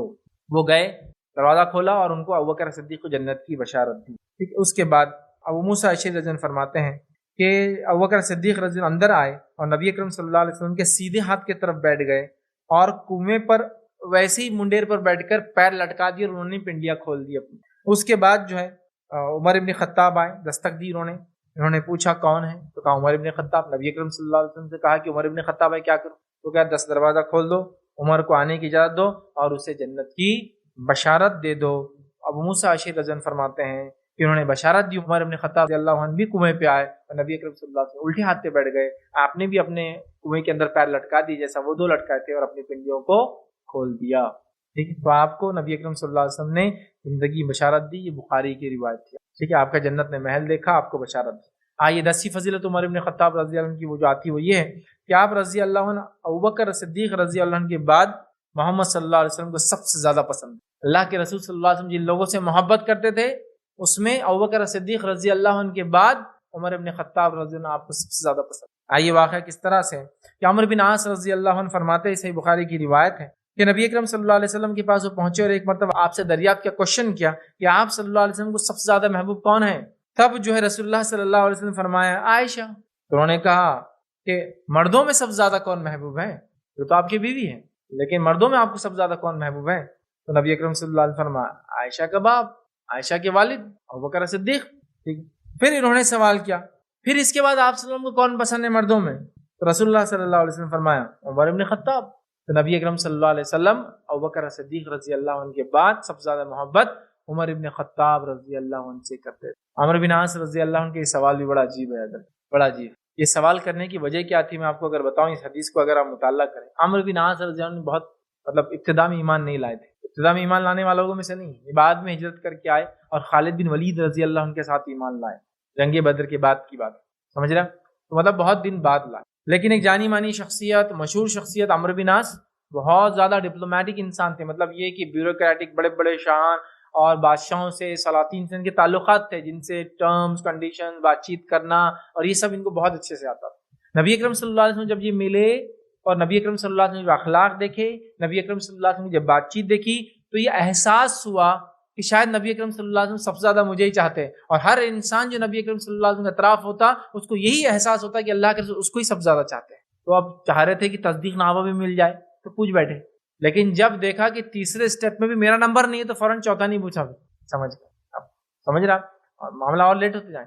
لیکن اس سے ایک بات تو پتہ چلتی ہے، نبی اکرم صلی اللہ علیہ وسلم سب سے ایسا رویہ اور ایسا سلوک کرتے گویا سب سے زیادہ اسی سے محبت. اس لیے انہوں نے سوال کر لیا کہ آپ کس سے کرتے ہیں؟ تو کہا عائشہ. تو کہا نہیں، میرا دوسرا ہے. سمجھ رہے نا آپ تو آپ کی وہ اہلیہ ہے، بیوی ہے. مردوں میں فوراً معاملہ عورتوں سے کھینچ کے، ورنہ ہو سکتا ہے اللہ کے رسول کو دوسری بیوی کا نام لے تو ادھر لا لیا. اب ادھر لایا تو کہا عائشہ کا والد باپ، ارے میرا نمبر نہیں آیا بیوی. سمجھ رہے. پھر پوچھ رہے اس کے بعد، تو کہا عمر. پھر خاموش بیٹھ گئے، اس لیے کہ سمجھ گئے کہ نبی اکرم صلی اللہ علیہ وسلم کا رویہ سب کے ساتھ ایسا، اتنا اچھا سلوک تھا کہ ان کو ایسا لگا کہ اللہ کے رسول سب سے زیادہ ان سے محبت کرتے تھے. کوشچن ہی پوچھ جاتے تھے، میں بھی پاسبلٹی میرا نام آ جائے. جیسے پتا چلا ہمیں بہت محبت لوگوں کے ساتھ کرنا چاہیے جن کے ساتھ ہم ہوتے ہیں. یاد رکھیے، ٹھیک ہے. ضرورت پڑنے پر کوئی پوچھے تو آپ جواب بھی دے سکتے ہیں اور نہ. ہوتا ہے نا، لوگ پوچھتے ہیں، پوچھا گیا نا کچھ، سمجھ رہا، اور ہاں اور نہ کا انسان جواب بھی دے سکتا ہے. اور انسانی فطرت ہے. بہت سی بار لوگ بولتے نہیں وہ جواب نہیں مل سکتا کچھ چیزوں کا، یا پھر ایسا ہوتا ہے کہ جواب دے دے سامنے والا تو میرا نام نہیں لینا تم نے. اب گئے تو بچے سے ماں نے باپ نے پوچھ لیا بیٹے تم کس کو چاہتے ہیں، اور بچے نے ایک کی طرف اشارہ کر دیا، دوسرا ناراض. نہیں ہونا چاہیے، یہاں کوئی ناراض نہیں. کہ تو انسان کی جو محبت ہوتی ہے، محبت پہ اس کا کنٹرول نہیں ہوتا ہے. اور یہ ایک ایسی چیز ہوتی ہے جو اللہ تعالیٰ ڈالتا ہے. ٹھیک ہے، محبت. جیسا نبی اکرم صلی اللہ علیہ وسلم کو اپنی تمام بیویوں میں سب سے زیادہ محبت کس سے تھی؟ خدیجہ تو تھی، لیکن وہ جب تھی تو جب کوئی اور تھا ہی نہیں. ان کے انتقال کے بعد آپ نے پورے نکاح کیے نا، تو جب وہ تھی تو کوئی اور تھا ہی نہیں. لیکن آپ ان سے بھی شدید محبت کرتے، اتنی کرتے کہ آپ کے انتقال کے بعد بھی کرتے. ماں عائشہ فرماتی مجھے اس بڑھیا پہ اتنا رشک آتا ہے. بڑھیا سے مراد خدیجہ کی ایج زیادہ تھی نا اللہ کے رسول سے، اور کافی عمر تھی ان کی، 15 سالہ عمر میں بڑی تھی. تو یہ آپس میں دیکھیے میاں بیوی کی بات چیت ہے جو ہم تک آ رہی ہے، تو اس کو ادر وے میں نہیں لینا. تو وہ کہتی تھی کہ مجھے اس بڑھیا پہ اتنا رشک آتا ہے کہ تم آج بھی اس کے انتقال کے بعد اس کا تذکرہ کرتے رہتے. اللہ کے رسول صلی اللہ علیہ وسلم ان کا اچھا تذکرہ ہمیشہ کرتے، ساری بیویوں کے سامنے کرتے تھے، عائشہ کے سامنے بھی کرتے. تو تھوڑا ان کو رشک آتا ہے، اس کو بولتے رشک، غیرت بھی بول سکتے اس کو آپ کی. تھوڑا وہ لگتا ہے میرے سامنے آپ دوسری بیوی کی تعریف کر، اتنی محبت کر. بہرحال لیکن سب جانتے ہیں کہ ماں عائشہ رضی اللہ عنہا سے اللہ کے رسول صلی اللہ علیہ وسلم بہت محبت کرتے اپنی بیویوں میں سب سے زیادہ. اور یہ محبت سب کے سامنے واضح تھی، آیات تھی. اس میں کسی بیوی نے دوسرے سے برا نہیں مانا کہ اس سے کیوں کرتے ہم سے نہیں. حتیٰ کہ آخری وقت میں نبی اکرم صلی اللہ علیہ وسلم کی تمام ازواج نے اپنی باری حضرت عائشہ کو دے دی. سب نے کہا کہ ہماری باری اللہ کے، جب عائشہ کے پاس، دوسری بیوی نے کہا آپ بھی عائشہ کے پاس، تو تیسری نے کہا، سب نے کہا ہماری باری عائشہ کو دیتے ہم. اور نبی اکرم صلی اللہ علیہ وسلم آخری وقت میں صرف حضرت عائشہ کے گھر میں رہے، اور انتقال بھی آپ کے مانڈی پر آپ کا ہوا. اس سے محبت کا ہوتا ہے. جیسے پتا چلا محبت لوگوں کی کسی سے ہو سکتی ہے. اگر آپ سوال کرتے ہیں تو اتنے گٹس رکھیے کہ جواب برداشت کرنے کی طاقت بھی ہونا. یہ نہیں کہ پھر آپ ناراض ہو جا رہے کہ بچے نے ایسا کرنا بول دیا، میں کما کے لا کر کھلاتا، اور بیٹے نے بولا ماں. ایسا کیسا ہو سکتا؟ ماں بول رہی کہ میں نے تیرے کو دودھ پلے بڑا کری سب کرتی، اور تو نے بولا باپ اب گیا تو میرے ہاتھ سے پراٹھا بھی نہیں ملے گا تو کل سے کچھ نہیں ہوگا. پوچھنا نہیں پہلے تو. اور پوچھے نبی اکرم صلی اللہ علیہ وسلم نے پوچھا تو پھر جواب سنا. اور اللہ کے رسول صلی اللہ علیہ وسلم اس معاملے میں جھوٹ تھوڑی بول سکتے تھے. محبت ایک دل کی کیفیت ہے، وہ آدمی نہیں بول سکتا کس سے کیا ہے، وہ کسی سے ہو جاتی ہے. کبھی ایک انسان بڑا نالائق دکھتا ہے ظاہری طور سے، لیکن باپ کو اس سے محبت ہوتی ہے. یہ بات ہمارے آپس میں بھی ہو سکتی ہے کہ ہم بہن بھائی ہیں اور باپ کو ایک بھائی سے زیادہ محبت ہے، حالانکہ وہ کچھ چیزوں میں کم ہے، پڑھائی میں پیچھے ہے، فلاں ہے. محبت ہو گئی تو ہو گئی، ختم. اس کے لیے آپ یہ نہیں بول سکتے کہ جو کلاس میں اول آتا ہے اس سے محبت زیادہ ہونا، جو فیلئر ہے نہیں ہونا. محبت کا تعلق کسی تعلیم سے، کسی کے لباس سے، کسی کی خوبصورتی سے، کسی کے بالوں سے، کسی کے حسب نسب سے نہیں ہوتا ہے، دل کی کیفیت ہے. بہرحال ٹھیک ہے. تو بہرحال میری تمام باتوں کو نوجوان ایک دم رائٹ ڈائریکشن، ٹھیک ہے. بہرحال تو یہ شرعی محبت کی بات کر رہا ہوں. تو کسی سے بھی ہو سکتی ہے انسان کو تو یہاں اللہ کے رسول کا رویہ اتنا سب کے ساتھ وہ تھا کہ عمرو بن عاص رضی اللہ عنہ کو لگا کہ شاید مجھ سے سب زیادہ کرتے ہیں. کوشچن پوچھا, دیکھا کہ 3 تک تو نمبر نہیں آئے, فورتھ کوشچن ہی نہیں پوچھا اس کے بعد کون, اور نبی اکرم صلی اللہ علیہ وسلم نے بھی جواب دیا, نہ انہوں نے برا مانا نہ کسی نے, اور یہ فطری چیز ہے. بہرحال تو انسانیت میں اللہ کے رسول صلی اللہ علیہ وسلم عمر بن خطاب سے سب سے زیادہ محبت کرتے ہیں ابوبکر صدیق کے بعد. ٹھیک, آئیے آگے بڑھتے ہیں. 11ویں ان کی فضیلت جو بخاری کی روایت میں آتا ہے وہ یہ ہے, ابوبکر صدیق رضی اللہ عنہ کے بعد عمر بن خطاب رضی اللہ عنہ تمام لوگوں میں افضل ترین شخصیت تھے. اس پر تمام صحابہ کا اجماع تھا. اجماع سمجھتے نا, صحابہ نے اتفاق کر لیا کہ اس سے زیادہ کوئی افضل نہیں, مطلب تمام صحابہ نے اس کو مانا. بخاری کی روایت ہے, عبداللہ بن عمر رضی اللہ عنہ کہتے ہیں کہ ہم لوگ رسول اللہ صلی اللہ علیہ وسلم کے عہد مبارک میں لوگوں کی فضیلت بیان کرتے تھے تو سب سے افضل ابوبکر صدیق رضی اللہ عنہ کو سمجھتے تھے. نبی کریم صلی اللہ علیہ وسلم کی بات, ظاہر سی بات, سب سے افضل ابوبکر صدیق کو سمجھتے تھے. ٹھیک ہے, سمجھتے تھے. پھر عمر اور پھر عثمان رضی اللہ عنہ کو سمجھتے تھے. سب سے افضل ابوبکر صدیق, دوسری افضل شخصیت عمر ابن خطاب, تیسری افضل شخصیت عثمان بن رضی اللہ. دیکھا, سب سے افضل سمجھتے تھے انسانوں میں ابوبکر صدیق رضی اللہ عنہ کے بعد. یہ ان کی بڑی خصوصیت ہے, یاد رکھیے. اسی طرح علی بن ابی طالب رضی اللہ عنہ فرماتے ہیں, حضرت علی فرماتے ہیں, عمر ابن خطاب رضی اللہ عنہ کے تعلق سے فرماتے اور کہتے ہیں, علی رضی اللہ عنہ سے پوچھا گیا رسول اللہ صلی اللہ علیہ وسلم کے بعد سب سے بہترین شخص کون ہے, بخاری کی روایت ہے. تو علی رضی اللہ عنہ فرمایا ابوبکر صدیق. فرمایا پھر پوچھا گیا کہ ان کے بعد کون ہے, تو علی رضی اللہ عنہ فرمایا عمر ابن خطاب.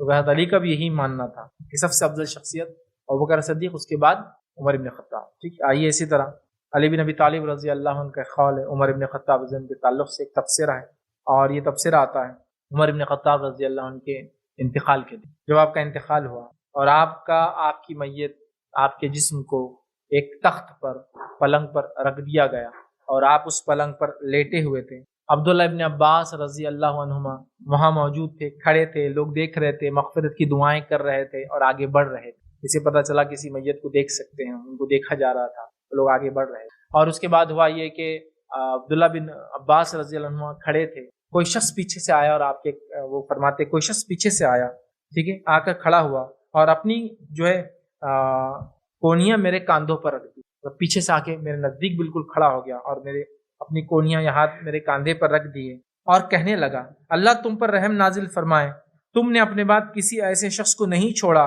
کہ اس کی مثل عمل کر کے مجھے اللہ سے ملنا تمہارے جیسا عمل کرنے کے ملنے سے زیادہ محبوب. مطلب اب تم عمر چلے گئے ہو, تم نے اپنے پیچھے ایسا کوئی انسان نہیں چھوڑا جس کو دیکھ کر ویسا عمل کرنے کو میں تڑپ رکھوں, سوائے تمہارے عمل کو چھوڑ کر. اب کوئی شخصیت باقی نہیں رہی عمر تمہارے جیسی جس کو دیکھ کر میں یہ سوچوں کہ کاش میں بھی ایسا عمل کر کے رب سے اپنے جا کر ملوں. تم نے نہیں چھوڑا کسی ایسے انسان. مطلب عمل میں عمر ابن خطاب بہت آگے تھے. ٹھیک ہے, اس کے بعد وہ شخصیت, وہ آواز ابھی کہہ رہی ہے, عبداللہ بن عباس رضی اللہ عنہ ابھی دیکھا نہیں کون ہے, وہ صرف سن رہے ہیں, وہ پیچھے سے آگے کچھ کہہ رہا ہے. اس کے بعد جو ہے وہ کہتے ہیں, اللہ کی قسم مجھے امید تھی کہ اللہ تمہیں اپنے دونوں ساتھیوں کے ساتھ جمع کر دے گا. اور اللہ کی قسم مجھے یہ امید تھی کہ اللہ تعالیٰ تمہیں تمہارے دونوں ساتھیوں کے ساتھ جمع کر دے, کیونکہ زندگی میں تم ساتھ رہتے تھے, ان کے ساتھ اور 2 لوگ رہتے تھے. جمع کر دیں گا سے مراد کیا ہے, انتقال کے بعد تم بھی وہیں دفنائے جاؤ گے جہاں تمہارے 2 ساتھی پہلے سے مدفون. تو مجھے امید تھی اللہ تعالیٰ سے کہ اللہ تعالیٰ تمہیں تمہارے 2 ساتھیوں کے ساتھ جو ہے جمع کر دیں گا, اس لیے کہ میں نے اکثر رسول اللہ صلی اللہ علیہ وسلم کو اس طرح فرماتے ہوئے سنا تھا, اپنے زندگی کے اندر سنا تھا, میں اور ابوبکر اور عمر یہاں تھے, میں اور ابوبکر اور عمر نے یہ کیا, میں اور ابوبکر عمر نکلے تھے. مطلب میں نے بار بار نبی اکرم صلی اللہ علیہ وسلم کہتے سنا, میں ابوبکر عمر وہاں تھے, میں ابوبکر عمر نکلے تھے, میں اور ابوبکر عمر وہاں تھے. یہ بار بار میں نے کہتے ہوئے سنا تھا کہ جب بھی تذکرہ آتا تھا اللہ کے رسول صلی اللہ علیہ وسلم کا, ابوبکر کا, تو عمر تم بھی وہاں ہوتے. تو مجھے اللہ سے امید تھی کہ تمہارے انتقال کے بعد بھی اللہ تم کو تمہارے 2 ساتھیوں کے ساتھ جمع کر دے گا جن کے ساتھ تم زندگی میں اکثر رہا کرتے تھے. ٹھیک ہے, تو مجھے یہ امید تھی کہ اللہ تمہیں جمع کرے گا, چونکہ میں نے نبی اکرم صلی اللہ علیہ وسلم کہتے ہوئے سنا, میں اور ابوبکر اور عمر تھے, میں اور ابوبکر عمر نے کیا, میں اور ابوبکر عمر نکلے تھے. یہ سنا. ابن عباس کہتے ہیں, میں نے مڑ کر دیکھا تو کیا دیکھتا ہوں, یہ شخص علی بن ابی طالب رضی اللہ عنہ. علی بن ابی طالب رضی اللہ عنہ کا یہ قول عمر بن خطاب رضی اللہ عنہ کے تعلق سے صحیح بخاری کے. تو آپ دیکھ رہے ہیں کتنی رغبت تھی اور کتنی محبت تھی ان لوگوں کی بہرحال آپس میں. ٹھیک, آئیے آگے بڑھتے ہیں. 12ویں فضیلت عمر بن خطاب رضی اللہ عنہ کی یاد رکھی, وہ یہ ہے, 12th جو ہم دیکھ رہے ہیں وہ یہ ہے کہ ابن عباس رضی اللہ عنہ نے سیرت عمر کو بیان کیا, لوگوں کو بتانے کہ عمر ابن خطاب رضی اللہ عنہ کتنا قرآن پر عمل کرتے تھے. ایک نمونہ تھا۔ آئیے واقعہ سنتے ہیں، بخاری کی روایت ہے، ایک دفعہ عمر ابن خطاب رضی اللہ عنہ کے سامنے ایک شخص نے عمر ابن خطاب رضی اللہ عنہ بے جا تنقید کی، بے جا، وداؤٹ اینی ریزن، تو عمر کچھ نہیں کرتے ہو، حکومت برابر نہیں ہے، انصاف نہیں کرتے ہو، بے جا تنقید، حتیٰ کہ انہیں غصہ آ گیا، قریب تھا کہ کوئی سزا نافذ کر دے، بہت غصے میں آئے، قریب تھا کہ کوئی سزا نافذ کر دے۔ اتنے میں جو ہے ایک صحابی، انہوں نے کہا امیر المومنین، بے شک اللہ تعالیٰ نے ان نبی سے فرمایا ہے، اور قرآن کی آیت پڑھی، کیا اس کا معنی ہے کہ لوگوں کو درگزر کرو، لوگوں کو معاف کرو اور جاہلوں سے اعراض کرو، درگزر کرو، معاف کرو، جاہلوں سے اعراض کرو۔ ایک قرآن کی آیت پڑھ کے سنا دی، ایک ایسے شخص کے بارے میں جو حضرت عمر کو بلا وجہ برا بھلا کہہ رہا ہے، ریزن لیس، آپ غصے میں آ گئے، ڈر تھا کوئی سزا دے دے، فوراً آیت سنائی گئی، عمر بن خطاب رضی اللہ عنہ نے اس کو معاف کر دیا اور کہا جاؤ، نکل جائیں سے۔ تو اس سے پتہ چلا عمر بن خطاب رضی اللہ عنہ اتنا قرآن پر عمل کرنے والے تھے کہ جب قرآن کی آیت آ گئی تو غصہ بھول گئے، معاف کر دیا اور شخص کو جانے دیا۔ یہ بخاری کی روایت بہت بڑی بات ہے۔ آئیے تیرہویں فضیلت جو ہے عمر بن خطاب رضی اللہ عنہ کی، وہ یہ ہے کہ نبی اکرم صلی اللہ علیہ وسلم کے آداب ان کی زندگی میں چھلکتے، نبی اکرم صلی اللہ علیہ وسلم کے آداب، طور طریقے ان کے زندگی میں چھلکتے تھے، یاد رکھیں۔ آئیے نبی اکرم صلی اللہ علیہ وسلم کے آداب انہوں نے اپنے بیٹے کو کیسے سکھائے۔ واقعہ اس طرح سے بخاری کی روایت، ایک سفر میں عمر بن خطاب رضی اللہ عنہ کے بیٹے عبداللہ کا اونٹ بار بار رسول اللہ صلی اللہ علیہ وسلم کے اونٹ سے آگے نکل جاتا تھا، تو عمر بن خطاب رضی اللہ نے اپنے بیٹے کو مخاطب کر کے کہا، رسول اللہ صلی اللہ علیہ وسلم کے آگے کسی کا بڑھنا جائز نہیں ہے۔ مطلب انہوں نے اپنے بیٹے سے کہا کہ نبی اکرم صلی اللہ علیہ وسلم سے آگے بڑھنا کسی کے لیے جائز نہیں ہے۔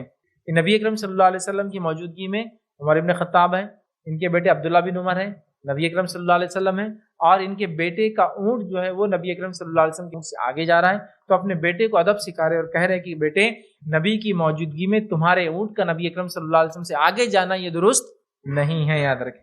آئیے 14 جو ہے، جو 14 نمبر پہ جو ہے نبی جو ہے عمر بن خطاب کی جو فضیلت میں سے فضیلت ہے وہ یہ کہ تعلیم دین کا آپ کو بڑا ذوق تھا، بڑے آپ اس کی خواہش مند تھے۔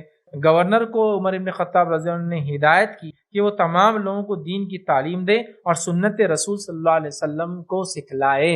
عمر بن خطاب اپنے گورنرز کو بلایا کرتے تھے اور ان کو حکم دیا کرتے تھے کہ تعلیم رسول اللہ صلی اللہ علیہ وسلم کی زندگی میں جو آپ نے دین کی تعلیم لوگوں کو دو، اور نبی اکرم صلی اللہ علیہ وسلم کے جو ہے سنت کے مطابق عمل کرنا ان کو سکھاؤ۔ تو وہ آپ دین کی تعلیم کا ذوق رکھتے تھے کہ وہ خود ہی بھی عمل کرتے تھے، اور وہ علم جو انہوں نے حاصل کیا تھا وہ دوسروں کو پہنچانے کے لیے اپنی رعایا اور اپنی قوم کی فکر کرتے تھے، اور اپنے گورنرز کو ڈائریکشن دیتے تھے کہ ان کو جا کر وہ جو ہے ایجوکیٹ کرے لوگوں کو، خاص طور سے دین کی تعلیم اور نبی اکرم صلی اللہ علیہ وسلم کے تعلق سے کہ جو ہے آپ کی سنت رسول کی اہمیت سکھلائے تاکہ لوگ اس کے مطابق عمل کریں۔ 15واں پوائنٹ جو عمر بن خطاب کی فضیلت 15 پوائنٹ وہ یہ ہے، وفات کے وقت ایک انصاری نوجوان نے آپ کو مخاطب کر کے کہا تھا، آپ خلیفہ بنائے گئے تو آپ عدل و انصاف کرتے رہے۔ کیا کہا اس شخص نے؟ آپ خلیفہ بنائے گئے تو آپ عدل اور انصاف کرتے رہے۔ مطلب عمر بن خطاب رضی اللہ عنہ کی خصوصیت تھی، خصائل میں سے خصلت یہ تھی کہ آپ عدل اور انصاف کرتے تھے، حتیٰ کہ آپ کے انتقال کے وقت بھی ایک نوجوان گواہی دے رہا ہے کہ عمر تم کو لوگوں نے خلیفہ بنایا اور تم عدل اور انصاف کرتے رہے۔ یہ بڑی بات ہے کہ ایک لیڈر کے تعلق سے لوگ یہ بات کہیں۔ آج اپنے لیڈروں کے تعلق سے لوگ ان کے ظلم، ان کے ستم، ان کی تکلیف، ان کے غبن اور ان کا اپنی پوزیشن کا بے جا استعمال کرنا، اس کے قصے سناتے ہیں۔ یہاں ایک نوجوان عمر کے وفات کے وقت کہہ رہا ہے کہ تم کو ہم نے خلیفہ بنایا اور تم ہمارے ساتھ انصاف کرتے رہے۔ ایک بہت بڑی بات ہوتی ہے، یاد رکھیے، یہ چیز یاد رکھیے۔ اور واقعے میں عمر بن خطاب رضی اللہ عنہ بڑا انصاف کرتے۔ ایک مشہور واقعہ ہے، مدینے میں ایک شخص آیا جو غلام تھا، اس کو مصر کے گورنر کے بیٹے نے تمانچہ تھپڑ ماری تھی، اور تھپڑ اس زور سے مارا تھا کہ اس کا دانت گر۔ وہ مدینے آ کے دعائی دینے لگا کہ میرے ساتھ ظلم ہوا ہے، عمر بن خطاب کہاں ہے؟ جب عمر بن خطاب کو پتا چلا تو اس گورنر کو بلایا اور بیٹے کو بھی بلایا۔ جب گورنر آیا اور بیٹا بھی آیا تو کہا اس غلام سے، اب جا کر اس لڑکے کے منہ پر تھپڑ مار، تب تک مار جب تک دانت نہیں گر جاتا۔ تو گورنر نے کہا میرے بیٹے کی غلطی ہے، مجھے کیوں بلائے گا؟ تو کہا شاید تیری تربیت میں کمی تھی کہ تیرا بیٹا تیری پوزیشن کا اس طرح سے غلط فائدہ اٹھاتا ہے، شاید اس کو خمار ہو گیا تو پتہ چلے۔ اور کہا اس غلام سے ضرورت پڑنے پر اس کے باپ کو بھی تماچا لگا تاکہ اسے پتہ چلے کہ اس نے اولاد کی تربیت کیسی کی. اتنے انصاف کرنے والے تھے، اتنے انصاف کرنے. کوئی فرق نہیں غلام میں، کوئی فرق نہیں مسلم اور غیر مسلم میں، کوئی فرق نہیں. یاد رکھیے کہ اس طرح سے کوئی وہ کرے. عمر ابن خطاب کے تعلق سے کچھ بڑے جھوٹے واقعات بھی اس معاملے میں آپ محتاط رہیں. یہودی کا ایک واقعہ لوگ سناتے ہیں کہ وہ پہلے اللہ کے رسول صلی اللہ علیہ وسلم کے پاس گیا، انہوں نے انصاف کر دیا. پھر ابوبکر کے پاس گیا، انہوں نے انصاف کر دیا. اس کے بعد حضرت عمر کے پاس آیا، انہوں نے پوچھا کہ تو اللہ کے رسول صلی اللہ علیہ وسلم کے پاس گیا؟ تو انہوں نے کہا. تو حضرت عمر نے تلوار نکالی، اس کا سر اڑا دیا. یہ روایت بالکل صحیح نہیں، ایسا کوئی واقعہ نہیں ہے. ٹھیک ہے، یہ ظالم اور جابر جو اس کو کہیں گے کیریکٹر بنا دیا جا رہا اصحاب کا. اصحاب بڑے نرم، اور ایسا کوئی واقعہ نہیں کہ یہودی وہاں گیا، یہاں آیا اور یہاں آیا. ٹھیک ہے، اور ویسے بھی مکلف نہیں تھا وہ یہودی اسلامی شریعت کا کہ وہ مانے بات. ماننا چاہے اچھی بات ہے، نہ مانے آگے بڑھ جائے. ٹھیک، لیکن لوگ واقعہ سناتے ہیں، واقعہ صحیح نہیں ہے. بہرحال چلیے آگے بڑھتے ہیں. تو ان کے عدل اور انصاف کی لوگوں نے گواہی دی. آئیے آگے بڑھتے ہیں. آپ کی سخاوت یاد رکھیں. آپ بڑے سخی تھے. 16 پوائنٹ 16 وہ یہ ہے، آپ بڑے سخی تھے. خیبر کی زمین جو ان کے خیال میں سب سے زیادہ بہترین مال تھی، بخاری کی روایت. اور عمر ابن خطاب اس خیبر کی زمین کو سب سے بہترین مال سمجھتے تھے. یاد رکھیں، سب سے بہترین. تو آپ نے اس زمین کو جو ہے مال تھا، اللہ کی راہ میں خیرات کر اس کو صدقہ کر دیا تھا. خیبر کی زمین بڑی قیمت، اس کو عمر ابن خطاب رضی اللہ عنہ نے اللہ کی راہ میں کیا کر دیا تھا؟ صدقہ کر دیا تھا. یاد رکھیے، خیرات کر دیا تھا، تقسیم کر دیا تھا، بانٹ دیا تھا. یاد رکھیے. اسی طرح جو ہے 17واں پوائنٹ عمر ابن خطاب رضی اللہ عنہ کے تعلق سے، عمر ابن خطاب رضی اللہ عنہ کی شہادت. ٹھیک ہے، شہادت یہ بڑی بات ہے. یاد رکھیے، عمر ابن خطاب رضی اللہ عنہ جو ہے ایک دعا مانگا کرتے تھے، اور دعا یہ تھی، یاد رکھیے، جو صحیح بخاری کے اندر بھی آپ کو مل جائیں گی اس کے روایت کا حصہ. وہ دعا کرتے تھے کہ یا اللہ مجھے اپنی راہ میں شہادت عطا فرما، اور مجھے اپنے پیغمبر کے شہر میں فوت نصیب. مطلب ایک تو شہادت نصیب فرما، اور موت کہاں فرما؟ نبی کے شہر میں. لوگ سوچا کرتے تھے، کچھ تابعین کے اقوال ہم سوچا کرتے تھے اللہ تعالیٰ عمر کی دونوں دعائیں ایک ساتھ کیسے قبول کریں گے؟ کہ تو اب مدینہ تو حرم ہے، یہاں تو جنگ ہونے والی نہیں ہے. عمر شہادت بھی مانگتے ہیں، تو شہادت بھی اور مدینہ نبی بھی کیسا ہوں گا؟ لیکن دونوں اللہ تعالیٰ نے عطا فرمایا. ان کی دعا قبول ہوئی، ان کو شہادت بھی ملی اور مدینہ بھی نصیب ہے نا. مدینے میں شہادت ہے. ٹھیک، اسی طرح جو ہے 18واں پوائنٹ آپ کی فضیلت کے تعلق سے وہ یہ ہے کہ عمر ابن خطاب رضی اللہ عنہ آپ کی شہادت کا واقعہ پورا. ٹھیک، عمر ابن خطاب رضی اللہ عنہ جو ہے نماز کے لیے جیسا روز معمول تھا آپ کا، فجر کی نماز کے لیے نکلے، صفے درست کروائی. ٹھیک ہے، تکبیر جو تحریمہ کہی. ٹھیک، اسی وقت جب تکبیر تحریمہ کہہ کر آپ نے ہاتھ باندھا تو ایک کافر جو ہے، جو غلام تھا، ٹھیک، مجوسی تھا، وہ نکلا اور وہ پہلے سے چھپ کر ادھر سے ہی بیٹھا تھا قبلے کی جانب، کیونکہ فجر بہت جلدی ہوتی تھی، اندھیرے میں ہوتی تھی اور اجالا اتنا سہولت نہیں تھی. وہ پہلے سے چھپ کر بیٹھا تھا. وہ جب فجر میں جب عمر ابن خطاب کھڑے ہوئے، اس نے خنجر نکالا، اور عمر ابن خطاب رضی اللہ عنہ اس سے پہلے کہ انسان کو سمجھ میں آئے کیا ہو رہا ہے، اس نے پیٹ میں عمر ابن خطاب رضی اللہ عنہ کی خنجر مارے اور کئی دفعہ وار کر دیا سمجھنے تک. اس کے بعد وہاں سے وہ نکلا، اور عمر ابن خطاب رضی اللہ عنہ جیسے ہی وہ خنجر اس نے مارنے لگا، آپ کے منہ سے الفاظ نکلے، اور انہوں نے کہا یہ الفاظ آپ کے منہ سے نکلے کہ ایک کتے نے مجھے قتل کیا ہے. مطلب سلمان نہیں، یہ آدمی ظالم ہے اور اس نے قتل کیا ہے. ٹھیک ہے، اور اس کے بعد وہ شخص وہاں سے نکلا اور دوڑنے لگا اور صفوں کو پار کرنے کی کوشش کی. لیکن صحابہ ایسی مضبوط صفیں بناتے تھے اور اتنے جم کر کھڑے ہوتے تھے بازو بازو، اس کو نکلنا محال تھا اس کا صفوں میں سے اتنے آسانی. تو وہ کرتے رہا، اور اس نے ایک کے بعد دیگر 2-3 صف پار کرنے کی کوشش کی. لیکن 2-3 صف پار کرنے میں اس نے 13 لوگوں پہ اٹیک کیا، چونکہ ایک بھی آدمی حل نہیں رہا تھا. صف 13 لوگوں پہ اٹیک کیا، جس میں سے 6 شہید ہوئے. حضرت عمر کو ملا کے 7 لوگ شہید ہوئے، اور بھی لوگوں کو مارا. اور اس نے جب مارا اور جب تیسری یا چوتھی صف میں گیا اور اس کو دکھا کہ اب تو نکلنا ممکن ہی نہیں ہے، صحابہ اس کے پیچھے بھی کھڑے تھے، کیونکہ ہماری فجر نہیں تھی کہ 4 لوگ کھڑے اور ایک صف بندی ہوئی ہے. صحابہ اس کے پیچھے بھی کھڑے ہیں. اس کو اندازہ تھا. اس نے کیا کیا پھر جب دیکھ لیا سچویشن کی اب کتے کی موت ہی مارا جاؤں گا، اور عمر نے کتا ہی کہا اور واقعی میں کتے کی موت مارا گیا، اس نے اپنے ہی خنجر سے اپنا گلا کاٹ لیا. اس نے اپنے ہی خنجر سے اپنا گلا کاٹ لیا. اور یہ بہت کامن چیز تھی اسلام سے پہلے بھی کہ فارسی لوگ جو، یاد رکھیے، یہ اساسنس ہوتے تھے، یہ لوگوں کو قتل کرنے کی کانٹریکٹ لیا کرتے تھے. یہ ان کی بڑی خصوصیت تھی. قدیم تاریخ میں رومی حکومت میں ان سے خوف کھاتے تھے لوگ فارسیوں سے، صرف ان کی حرکت کی وجہ سے. اور یہ جو ہے جس کے لیے حش حش کھایا کرتے تھے، ایک قسم کا یہ نشہ ہوتا تھا، اور وہ حش حش سے حشین، اور اساسن لفظ وہ فارسی کا ہی لفظ ہے جو انگلش میں آ گیا، اساسینیشن، اساسینیٹ، اور وہ اساسن ہوتا ہے جو مارتا ہے، وہ حش حش سے آتا ہے. ایک نشہ ہوتا تھا جو زمانے میں لوگ لیتے تھے اور ایسے کام کرتے تھے. بہرحال یہ فارسی ہی تھا، اور ان کو یہ ٹیکنیک سب آتی تھی. جب پکڑے گئے تو کیا کرنا، اپنے آپ کو مار لینا. اس نے اپنے آپ کو اس خنجر سے ذبح کر لیا۔ اس کے خنجر کی خصوصیت یہ تھی، چونکہ وہ عام آدمی نہیں، اساسن تھا، بہت تیاری کے ساتھ یہ اٹیک کرتے ہیں، اس نے خنجر کو زہر میں بھگا کر لایا تھا کہ اگر لگنے کے بعد زخم کم بھی لگے تو زہر کا اثر باقی کام کر دیں گے۔ عمر ابن خطاب رضی اللہ عنہ کو زخم بھی بہت گہرے لگے، آنتیں پوری کٹ گئی تھی، لیکن اس کے علاوہ اس میں زہر تھا، اور بھی 6 صحابہ اس کے اندر وہ جب مارتا ہوا گیا شہید ہوئے۔ عمر ابن خطاب رضی اللہ عنہ کو ملا کر 7 لوگ بہرحال اس کے بعد شہید ہو گئے۔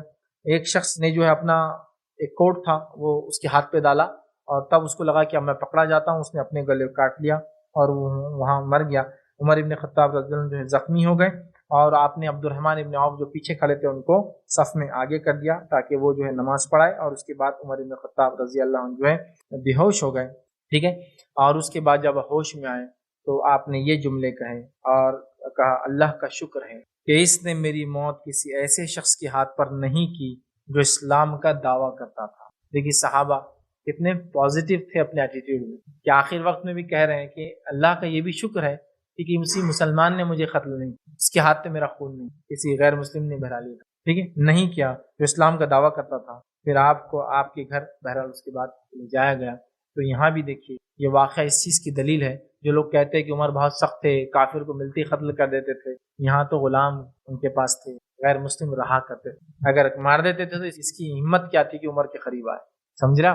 تو بہرحال عمر بن خطاب ایک عادل بادشاہ تھے، اپنی رعایا کو جو حق تھا وہ دیا کرتے تھے، ٹھیک ہے۔ اسی طرح آپ کی فضیلت میں ایک فضیلت یہ تھی، 19 جو پوائنٹ ہے وہ یہ، رسول اللہ صلی اللہ علیہ وسلم جہاں مدفون ہوئے آپ کو وہیں دفنا ہے، تو بہرحال مدفون کیا گیا، حجر عائشہ میں آپ کو تدفین کیا گیا، اور رسول اللہ صلی اللہ علیہ وسلم جہاں مدفون تھے وہیں آپ کی تدفین ہوئی، اور حضرت علی نے یہ اس کی گواہی دے دی تھی کہ مجھے امید تھی کہ اللہ تعالیٰ تمہارے 2 ساتھیوں سے تم کو بھی ضرور دنیا میں بھی پھر ملا دیں گے، مطلب انتقال کیا خبر کی شکل۔ اور جب عمر ابن خطاب کو ہوش آیا تو آپ نے کہلا بھیجا اپنے بیٹے سے کہ جا کے ماں عائشہ سے بات کر اور کہنا کہ عمر آپ سے سوال کرتا ہے یا ایک گزارش کرتا ہے، کیا وہ جو تیسری جگہ کہ تو حجر عائشہ بہت چھوٹا تھا، 2 خبروں کے بعد تیسری خبر کی گنجائش نہیں تھی، تو کہا کیا میں وہاں مدفون ہو جاؤں، اور بیٹے کو خاص طور سے کہا تھا کہ وہاں کہنا عمر ابن خطاب نے سوال کیا ہے اپنی ماں سے کیا مجھے وہاں تدفین کی اجازت ملیں گی،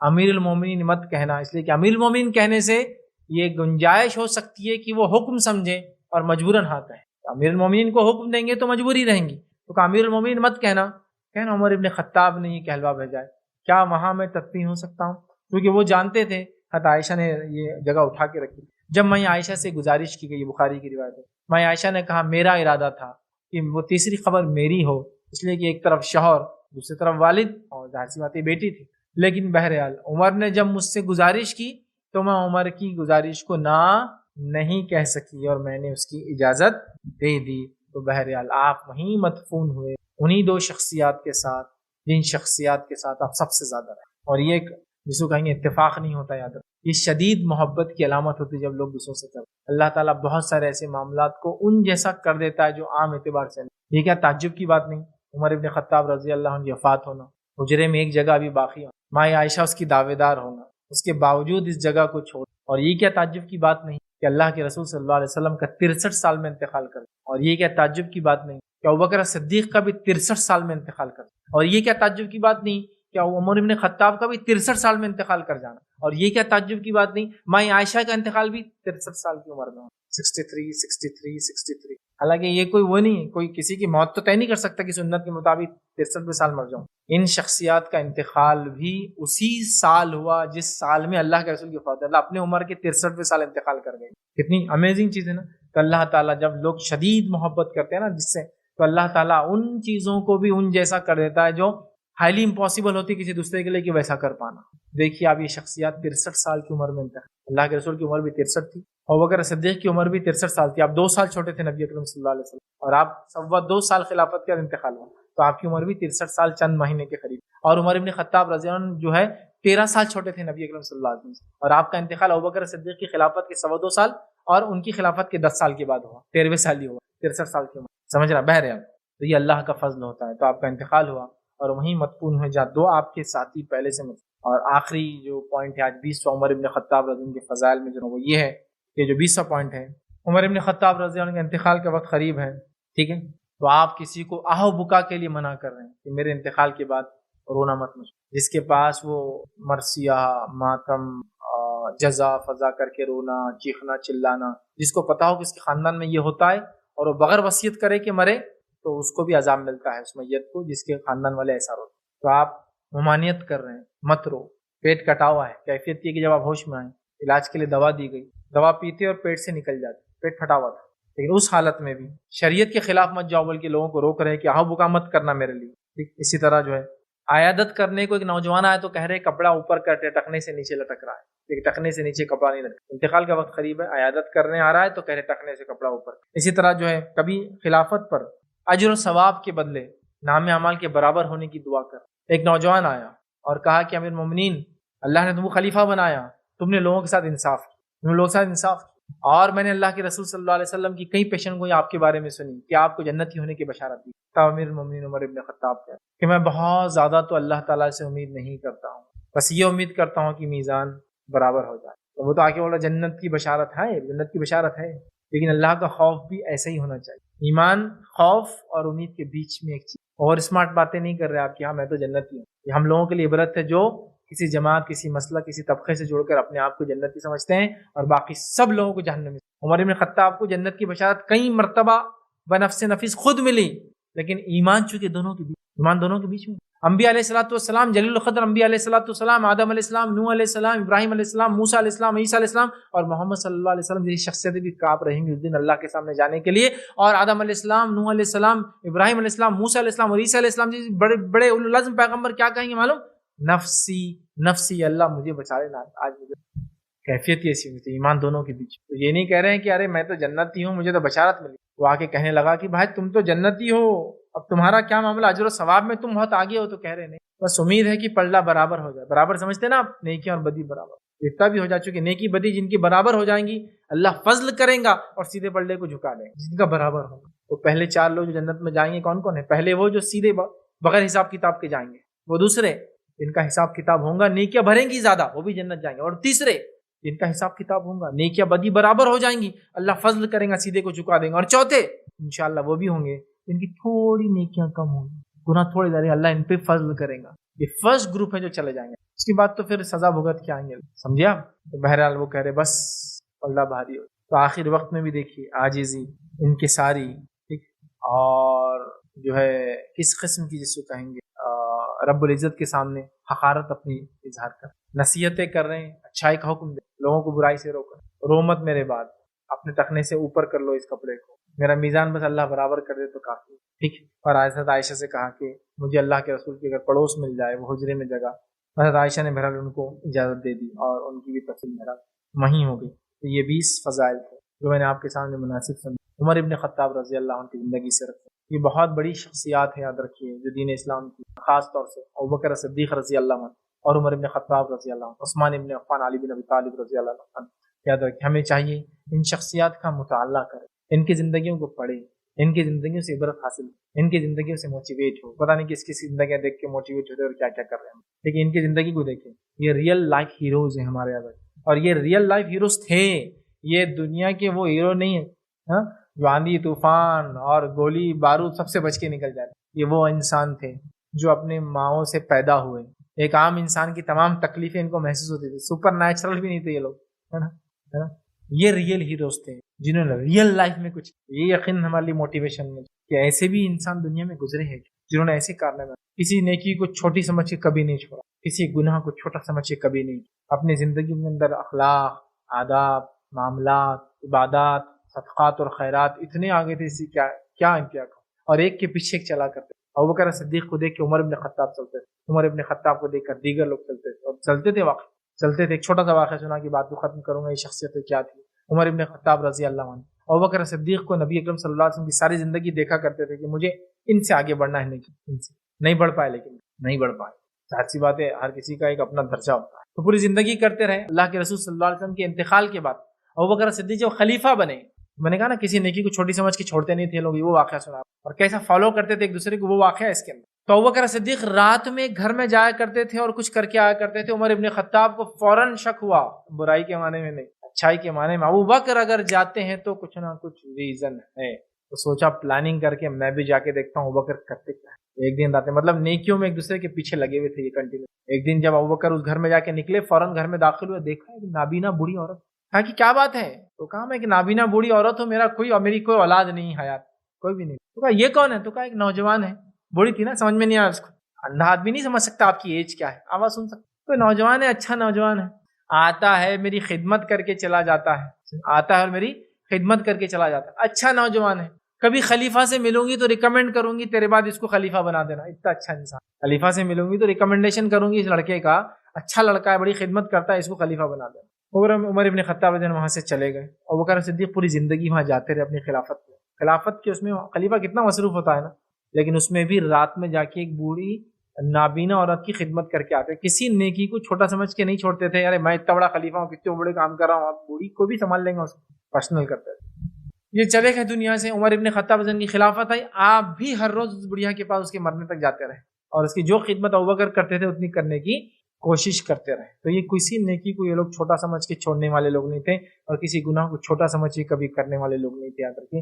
لہٰذا ان لوگوں کو اپنا آئیڈیل نمونہ بنائیں. یہ ریئل لائف ہیروز ہیں, انہوں نے حقیقی زندگی میں بتایا زندگیاں کیسے جی جاتی ہے, لوگوں پہ کیسی حکومتیں کی جاتی ہے, معاملات کیسے کیے جاتے ہیں, اخلاقیات کس کو بولتے ہیں, بادشاہت کس کو بولتے ہیں, ایک بڑا آدمی چھوٹوں سے کیسا ٹریٹ کرتا ہے. اور ریئل سینس میں اگر ڈیموکریسی کی ہم بات کریں نا, کہ جمہوریت کی بات کریں, کہ ایک انسان کو آزادی ہو اپنی بات بولنے کی, تو ان کی زندگیاں اس کے لیے نمونہ ہے. کہ ایک ادنا آدمی بھی کھڑا ہوتا اور ان کو بھی کھری کھوٹی کبھی سنا دیتا, خاموشی سے اس کی بات سنتے اور اپنی غلطی ہو تو اقرار کرتے, اور غلطی نہ ہو تو معاف کر دیتے. غنی ہوا ایک عورت نے, عمر ابن خطاب رضی اللہ عنہ نے ایک بار اعلان کیا جمعے کے اندر کہ عمر سوچتا ہے مہر کی رقم کو ایک فکس کر دے, اس لیے کہ عورتیں مہر بڑے بڑے باندھ کر لڑکوں پہ ظلم کر رہی ہے اور لڑکوں کی شادی نہیں ہو رہی مہر کی وجہ سے. میں سوچتا ہوں کہ مہر کو لمیٹڈ کر دوں, کوئی فکس اماؤنٹ کر دوں. ایک عورت اٹھتی ہے اور مجمع میں سے کہتی ہے, عمر تم کون ہوتے ہو اس بات کو کہنے والے, جب اللہ رب العزت نے قرآن میں کہا کہ اگر تم خزانہ بھی ایک دے دو, قنطار ایک سونے کا پہاڑ بھی اگر کسی عورت کو مہر میں دے دو تو ان سے واپس نہ لو, تو تم کون ہوتے اس کو لمٹ دینے والے. عمر ابن خطاب رضی اللہ عنہ فرماتے ہیں عورت نے سچ کہا, عمر غلطی کر,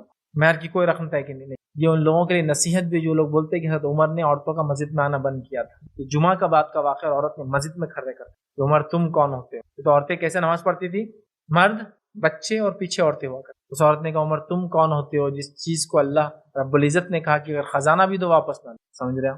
تو عمر نے کہا عورت سچ بول رہی, عمر غلطی. سمجھ رہے ہیں. جب خلیفہ بنے تو خطبہ دیا اور کہا لوگوں, جب نبی اکرم صلی اللہ علیہ وسلم کا زمانہ تھا, نبی اکرم صلی اللہ علیہ وسلم بڑے نرم تھے تو میں سخت تھا. اے لوگوں, ابوبکر کا زمانہ آیا, ابوبکر بھی ویسے ہی نرم تھے تو میں سخت تھا, لیکن اب میں خلیفہ ہوں تو کہیں تم میری سختی سے ڈر کر میں تمہیں کوئی غلط چیز کا حکم دوں تو کہیں کرنا بیٹھو.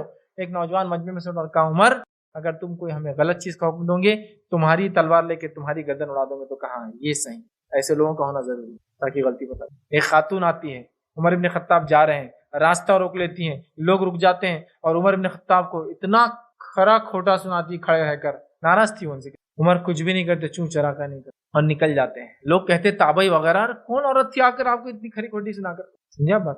یہ ریئل سینس میں ڈیموکریسی ہے, فریڈم آف سپیچ ہے. کہ کتنے بڑے عمر معمولی انسان ہے. عمر 30 سے 32 ملکوں کا اکیلا سلطنت کا سربراہ ہے.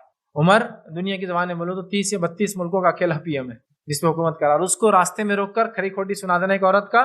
یہ دلیل ہے کہ اسلام نے انسانوں کو مکمل آزادی دی, ان کے لمٹس کے ساتھ آزادی دی ہے کہ آزاد رہو, آزاد جیو. سمجھے.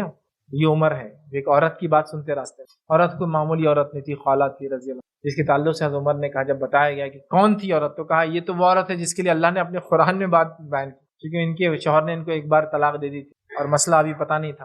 وہ اللہ کے رسول کے سامنے آ گئی, اللہ کے رسول نے منہ پھیر لیا, پھر سامنے آ گئی, منہ پھیر لیا, پھر سامنے آئی.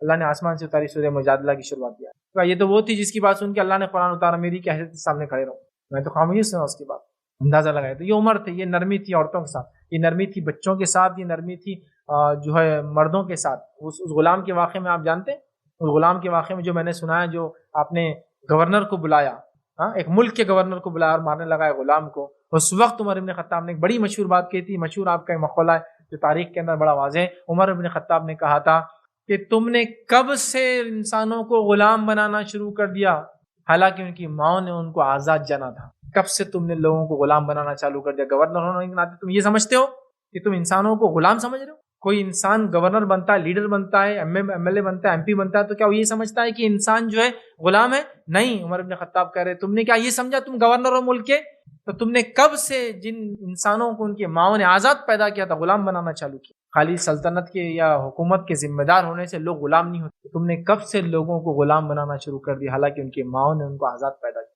وہ غلام نہیں ہے، تمہاری مملکت میں رہتے ہیں لیکن غلام نہیں ہے، ان کا حق ہے. غلام ہونے سے غلام مطلب وہ غلام ہے، وہ غلام تھا وہ آدمی، لیکن غلام سے مراد کہ تم لیڈر ہو تو تم کچھ بھی کرو گے، اس کو تھپڑ مارو گے، بازار میں دانت توڑو گے، تم کو حق نہیں. بہرحال یہ وہ ریئل سینس میں ہیروز تھے جن کی زندگیاں ہم دیکھ کر اپنی زندگیاں گزار سکتے ہیں. ہمیں چاہیے کہ ان کی زندگیوں کو اپنے لیے نمونہ بنائیں اور ان کی سیرت کا ہم مطالعہ کریں. اسی پر اپنی بات کو میں ختم کروں گا. اللہ رب العزت سے آخر میں دعا ہے کہ اللہ سبحانہ تعالیٰ ہم تمام کو صحابہ اور صحابیات کی سیرت پڑھنے کی توفیق نصیب فرمائیں اور ہم کو بھی ان جیسے معاملات، آداب، اخلاق، عبادتیں کرنے کی توفیق عطا فرمائیں. اور اللہ رب العزت ہمیں جو ہے اس چیز کی توفیق دے کہ ہم خوب نیک اعمال کریں، اور اللہ رب العزت اس چیز کی ہمیں توفیق دے کہ ہم اس کی کتاب کو پڑھیں، اس کو سمجھیں، اس پر عمل کریں